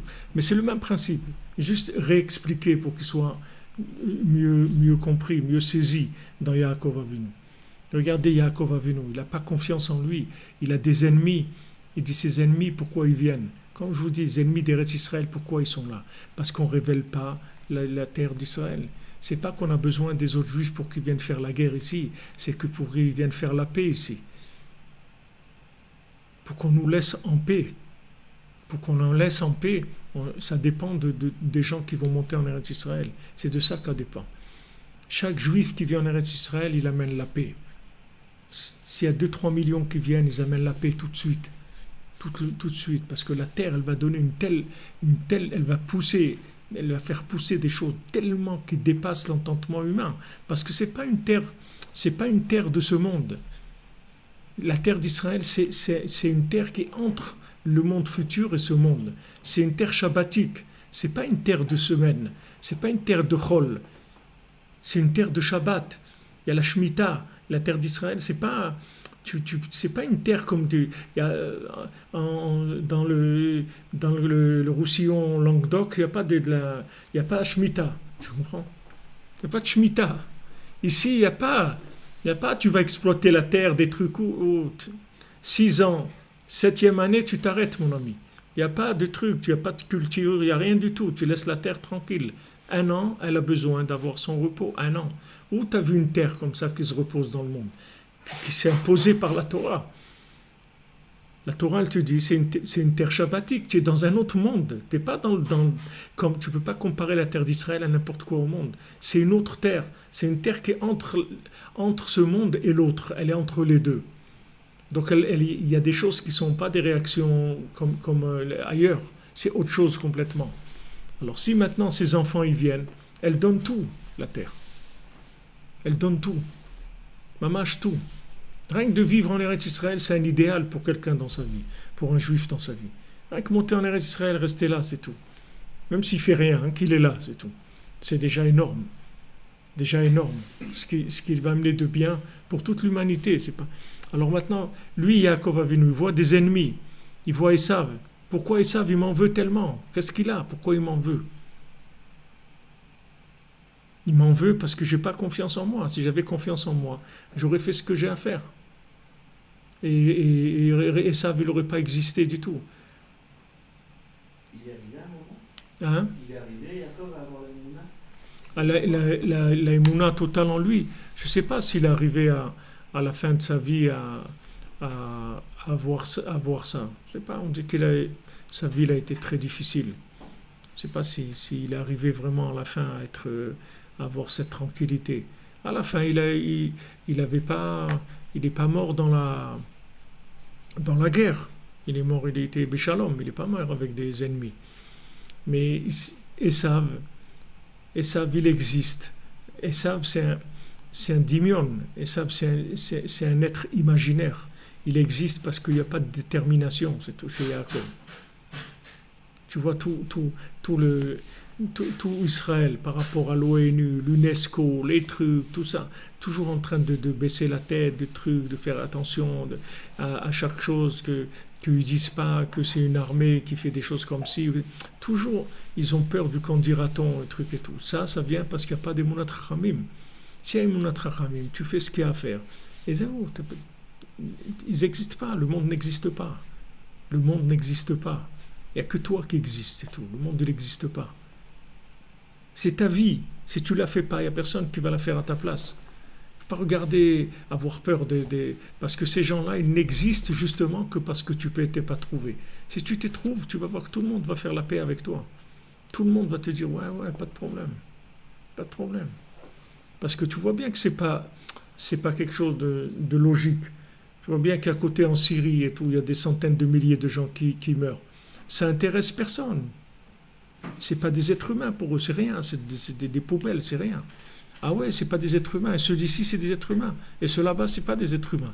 Alors c'est quoi des êtres humains? Quelle est la définition de l'être humain? Définis-moi, qu'est-ce que c'est? Quelle est la valeur humaine? Quelle est la valeur humaine? Ici, il y a 500 000 qui sont tués. Ici, tu en as, je ne sais pas combien qui sont là. Et que si jamais, par malheur, il y a eu une violence ou un truc qui est en riposte à des attaques, tu n'as pas le droit. Et là-bas, 500 000 qu'on massacre, il n'y a pas de problème. Donc, c'est quoi un être humain? Quelle est la valeur de l'être humain? Il se mesure par rapport à un juif. C'est ça qui lui donne la valeur. Puisque tu vois que dès qu'il a un rapport avec un juif, ça prend une dimension énorme. Donc, c'est le juif qui donne la valeur. Puisque maintenant, quand ça par rapport avec un juif, sa vie, elle vaut rien. Donc tu vois bien que c'est le juif qui donne la valeur aux choses. Donc toi, le juif, qui sait que c'est toi qui donne la valeur aux choses, arrête de faire l'idiot. Fais ce que tu as à faire, mon ami. Ne cherche pas, fais ce que tu as à faire, c'est tout. Tu vois bien, tout le monde te le dit. Tout le monde te le dit. Tous les scanners, ils sont sur toi. Et donc tu vois que tu es quelqu'un d'important. Alors vas-y, fais ce que tu as à faire, c'est tout, n'aie pas peur. Donc Yaakov Avinu, il fait tchouva sans arrêt. Il fait tchouva. Comment j'ai pu avoir peur de Esav? Comment j'ai pu me laisser avoir par Esav? Comment je me suis fait avoir par Lavan? J'aurais pas dû. Tout, il a fait avec tout, des combines et des trucs. Il n'a pas été direct, parce qu'il n'avait pas confiance en lui. Donc il n'a pas confiance en lui, il ne voyait pas clair. Vous voyez, les gens qui ont confiance en eux et tout, ils tranchent, je sais pas, tu prends Poutine et tout, ils tranchent, il n'y a pas de problème. C'est des gens étranges, ils n'ont pas des trucs... Il n'y a pas de sentiments, il n'y a pas de trucs. Il fait ce qu'il y a à faire. Les gens ils disent, ouais, embargo et tout, fais embargo ce que tu veux. Tu fais ce que tu veux. Pas de problème. Il fait ce qu'il a à faire, c'est tout. Il n'en a rien à faire de personne. Parce qu'il sait que s'il ne fait pas ce que lui il a à faire, qu'est-ce qu'il va le faire? Voilà. Si tu ne fais pas ta vie, tu crois qu'après, il y a quelqu'un qui va pleurer sur toi parce que tu n'as pas fait ce que tu devais. Personne ne va pleurer sur toi, mon ami. Si tu ne fais pas ce que tu as à faire. Fais ce que tu as à faire dans ta vie, c'est tout. Qu'au moins le jour où tu te couches, tu es tranquille, tu souris. Oh Hachem, j'ai fait ce que j'avais à faire. Tu pars en rigolant, c'est tout. Tu rigoles, au moins tu as fait ce que tu avais à faire. Avoir cette confiance en soi que bon Hachem il m'a créé, il est avec moi. Moi je suis avec lui, il est avec moi, il est Dodi Vedodili, on est ensemble. On est ensemble, il n'y a pas de... Moi, je fais tout ce que je peux pour être avec lui, pour le révéler. Et lui, il est avec moi. Dieu est avec moi pour me soutenir dans tout ce que je fais. Donc, Yaakov Avinu lui-même, il fait tchouva sur ça. Yaakov Avinu, kol ma she'ayu cholkim alav yoter, itgaber lashub b'tchouva yoter al pgamunot chachamim. Plus on l'attaque, plus il fait tchouva. Sur Emunat Chachamim, ou taken chet Adam Arishon, je sais pas gambazé, et réparer la faute d'Adam Arishon qui a pas pu tenir là-dedans. Ou bgam adorot shacharav, je sais pas comment basé, toutes les générations après qui ont fauté là-dedans. Vou shav bitshuva bishvilam. Et lui, il a fait tchouva pour eux. Achechiber vasa, avec des esfarim rabim. jusqu'à que il a fait beaucoup de livres, Yaakov Avinu. Chez Prinat Mashenitman, Bebet Shem Ve'ever, Arba Esre Shana, Be'et Shebarach Me'esav. C'est ça qu'il a passé 14 ans. Il s'est caché dans la yeshiva de Shem Ve'ever quand il s'est sauvé de Esav. Vesham Asak Batorah, là-bas il étudiait la Torah. Ou Bevadai Chiber Al Yedeze, et c'est sûr qu'avec ça, il a fait plusieurs sfarim. Ki Yaakov Chiber Kama Sfarim Kedoshim Be'inyan Ha'emuna Kedosha Kamova. Parce que Yaakov Avinu, il a écrit plusieurs livres sur la Emouna, comme c'est quelque chose que Rabbeinu rapporte, que Yaakov Avinu, il a écrit plusieurs livres. Comme chez Siper Miziad Murzal, comme Rabbeinu l'a raconté, comme on va Bedavrenu chez Zeprinat, Vesefer Katav Ishrivi, comme c'est écrit, Sefer Katav Ishrivi. Un livre, il a écrit Ishribi. Ishribi, ça veut dire rabbi, mais ça veut dire rivi aussi, rive. C'est-à-dire, quand il y avait des disputes, ça lui fait, plus on l'attaquait, plus il écrivait des livres. C'est-à-dire que parce qu'il faisait tchouva sur Emunat Rachamim. Donc il découvrait des nouvelles applications, des nouvelles explications de la Torah. Plus on l'attaquait, et plus lui, il allait chercher profondément dans son âme. Il ne se laissait pas attraper par l'extérieur, de dire « Ouais, il m'a fait ça, ben moi aussi je vais lui faire. » Il ne rentrait pas là-dedans. Il dit « Pourquoi il m'attaque ? Parce qu'il n'y a pas l'évidence de ce que je suis. Donc il faut que je cherche plus mon identité. Je vais chercher plus au plus profond de moi-même. » Tout ce qu'on voit, qu'il y a plus de machloket sur le Emet, qu'on voit des gens qui attaquent la vérité, צריכים להתגבר לשוב בתשובה על פגם אמונת חכמים שלו או של העולם. Il faut qu'il fasse tchouva sur l'emunat chachamim à lui ou celle du monde. C'est-à-dire, même s'il a fini avec lui, il peut y faire tchouva sur le monde, pour le monde. C'est-à-dire, il peut réparer le manque de confiance dans le monde en essayant de leur donner confiance à chacun, à chacune, de leur dire regardez, vous êtes capable, vous allez arriver. Vous allez arriver, ayez confiance en vous, vous allez arriver. Ça aussi s'appelle faire tchouva sur l'emunat chachamim.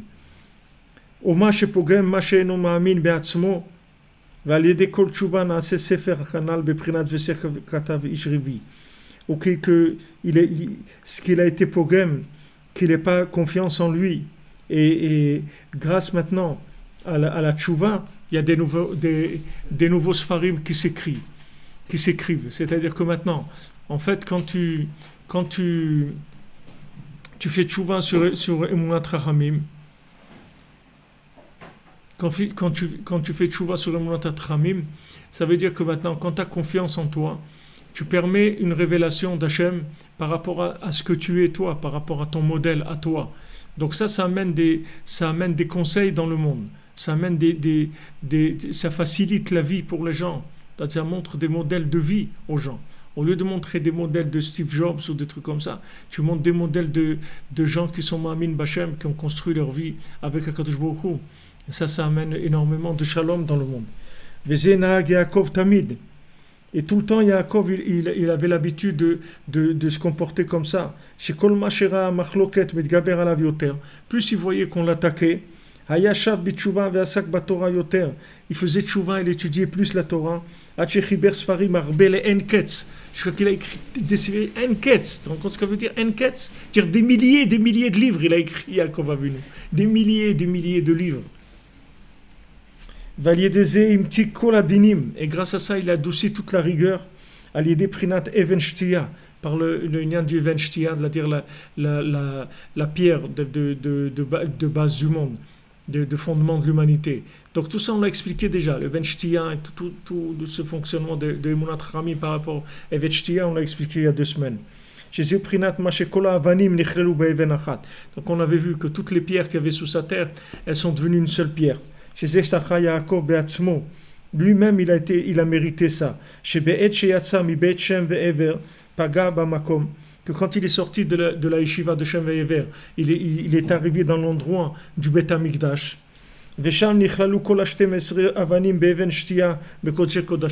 Toutes les 12 pierres, elles sont devenues une seule dans le Kodesh Kodashim. En fait, les 12 tribus, c'est des aspects différents, mais tout c'est une seule chose. Tout c'est pour révéler Hachem, que Hachem Echad ou Shmo Echad. Mais pour que Shmo Echad, il faut proposer 12 styles de service divin. Sinon, si tu dis il y a Shem Echad, oui, mais qu'est-ce que ça veut dire, Shmo Echad? Comment Alors voilà, tu as 12 possibilités. Dans ces 12 possibilités, tu dois te débrouiller à trouver ton truc. Tu es automatiquement en rapport avec un de ces 12-là. Il n'y a pas autre chose. Il n'y a que ces 12. Tu peux être tranquille que dans ces 12, il y a tout pour tout le monde. Donc cherche ta place par rapport aux 12 tribus. Chez Zachal, il y a des ribouilles Asfarim, chez Zachal, il y a des Sekatora. Que ça, il a mérité par le nombre de Sfarim qu'il a écrit, parce qu'il a étudié la Torah. Ve'alken shalach Yaakov le'Esav, kshe'yatsa mibet Lavan beshalom, im Lavan garti. C'est pour ça que quand Yaakov il est allé rencontrer Esav, il lui a dit, tu sais, moi j'habitais avec Lavan. Vedashua vetenuzal, vetariag mitzvot shamarti. Garti, c'est tariag, ça veut dire 613. C'est-à-dire, ne crois pas, j'étais chez Lavan et j'ai gardé les 613 mitzvot. Alors ne crois pas que toi, tu vas me faire peur. C'est pas toi qui vas me faire peur. Moi, j'étais chez Lavan et tu sais toi-même qui c'est Lavan. Lavan, c'est un sorcier. Lavan, Esav, il tremblait de Lavan. Pourquoi Esav n'est pas venu tuer Yaakov chez Lavan? Parce qu'il tremblait de Lavan. Lavan, c'est un sorcier, c'est pas comme Esav. Esav, c'est un bougre, il vient avec une épée, c'est tout. C'est tout ce qu'il a. Il a l'épée, couteau, du sang, des trucs et tout. Mais Lavan, il ne travaille pas du tout comme ça. Lavan, d'abord, il était noir, il s'appelait Monsieur Leblanc. C'est-à-dire que c'était un gens qui tournait tout. C'est-à-dire qu'il était un sorcier. Il travaillait, il avait ces théraphim, là, ces trucs-là, d'Avodazara qu'il avait. Avec ça, il faisait de la sorcellerie. C'est-à-dire,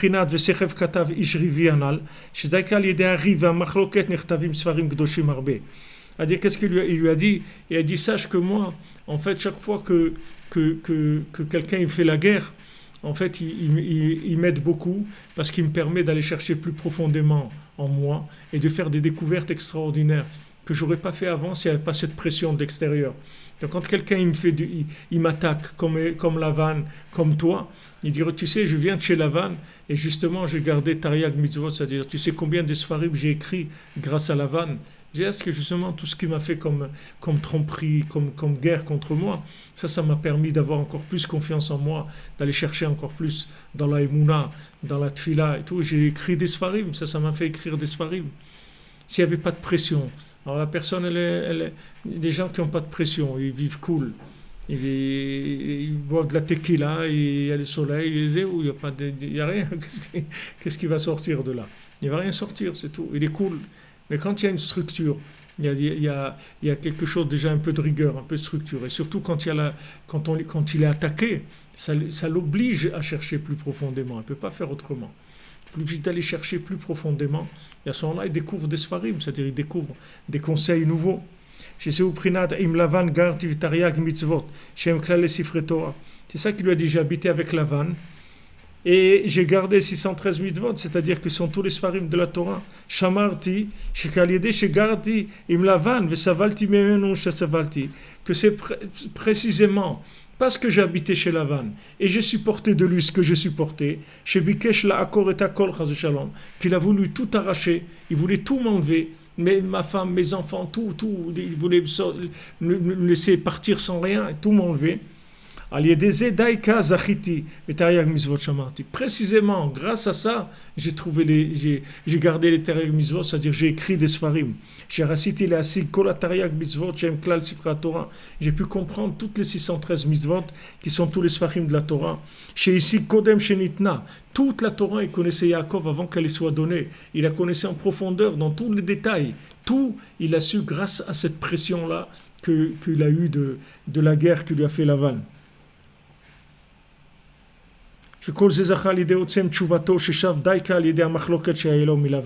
Tout ça, il a mérité grâce à la tchouva qu'il a faite justement par l'opposition de Lavan. Parce que précisément, grâce à l'opposition, il y a beaucoup de sfarim qui s'écrivent. Quand on a le mérite de faire tchouva, justement, grâce à cette machloket-là, on fait tchouva, et après on va trouver des sfarim, que ces sfarim-là, ils vont nous donner les conseils, et quand on va trouver les conseils, on n'aura plus besoin de cette machloket-là. Elle ne va plus exister, la machloket. Puisque la machloket, elle vient dans le fait qu'il n'y a pas d'évidence. alors on nous fait la guerre. Comme on a dit avant, par rapport à Eretz Israël, par rapport au mariage, tout ça. Tous ces problèmes-là, que ce soit la guerre, toutes les guerres contre Israël, etc., qu'il y a dans le monde, que ce soit les machloket de Shalom Bayit et tout, c'est tout sur le même problème. C'est-à-dire, quand on t'attaque, sache que tu dois aller chercher plus profondément en toi. C'est pas répondre. Si tu réponds, ça veut dire que tu n'as rien compris. C'est-à-dire, c'est dommage, tu ne vas pas utiliser la situation pourquoi elle est faite. Quand on t'attaque, va chercher plus profondément en toi et tu vas révéler des choses. Que ces choses-là, elles vont rendre la vérité évidente. Et automatiquement, il n'y aura plus sur quoi discuter. Il va y avoir une telle évidence qu'il n'y aura pas sur quoi parler. Donc, il n'y aura pas de machloket. Donc, cette machloket, elle vient du manque d'évidence. Donc, elle pousse à la recherche de l'évidence. Donc, on va chercher plus profondément. Même va, voilà, on va arrêter là les 5 cas. Bezrat Hashem, Shir Chodesh Tov, Shabbat Shalom, le mois de Hadar, de la Simcha, de la Emouna, de la joie, danser, se déguiser, sauter, faire tout ce qu'il y a à faire, être saméach. C'est avec ça qu'on lutte contre Amalek. Amalek, il va disparaître parce qu'on va être joyeux. Parce que quelqu'un qui est joyeux, ça veut dire qu'il a trouvé sa place, qu'il est content de ce qu'il a. Et Baruch Hashem, on a de quoi être content, qu'on a Beno. C'est ça notre joie. Alors je voulais vous annoncer aussi que Baruch Hashem, je vous avais parlé que l'Ilkutei Moharan, le premier tome français-hébreu est sorti. Alors je vais juste vous le montrer avant qu'on finisse pour finir, comme on dit en beauté. Voilà, alors je vous montre l'Ilkutei Moharan qui est sorti là. Donc c'est un tome français, voilà à l'intérieur, comme on fait, c'est français, hébreu, pour permettre à tous ceux qui veulent étudier d'avoir la traduction. C'est de la Torah 1,54, il fait 535 pages. Il est en papier Bible, il est pas, donc ça fait pas très épais, il fait 2 cm et demi d'épaisseur, mais c'est un grand livre pour que ça soit agréable et facile à étudier. Donc voilà, c'est un Mazal Tov, parce que comme j'ai écrit sur la couverture, j'ai pas pu m'empêcher de le mettre, c'est l'étude du Likutei Moharan rapproche la venue du Mashiach. Bezrat Hashem. Alors Be'atzlacha, Shabbat Shalom, que des bonnes nouvelles pour tous et pour toutes, et on avance, Bezrat Hashem.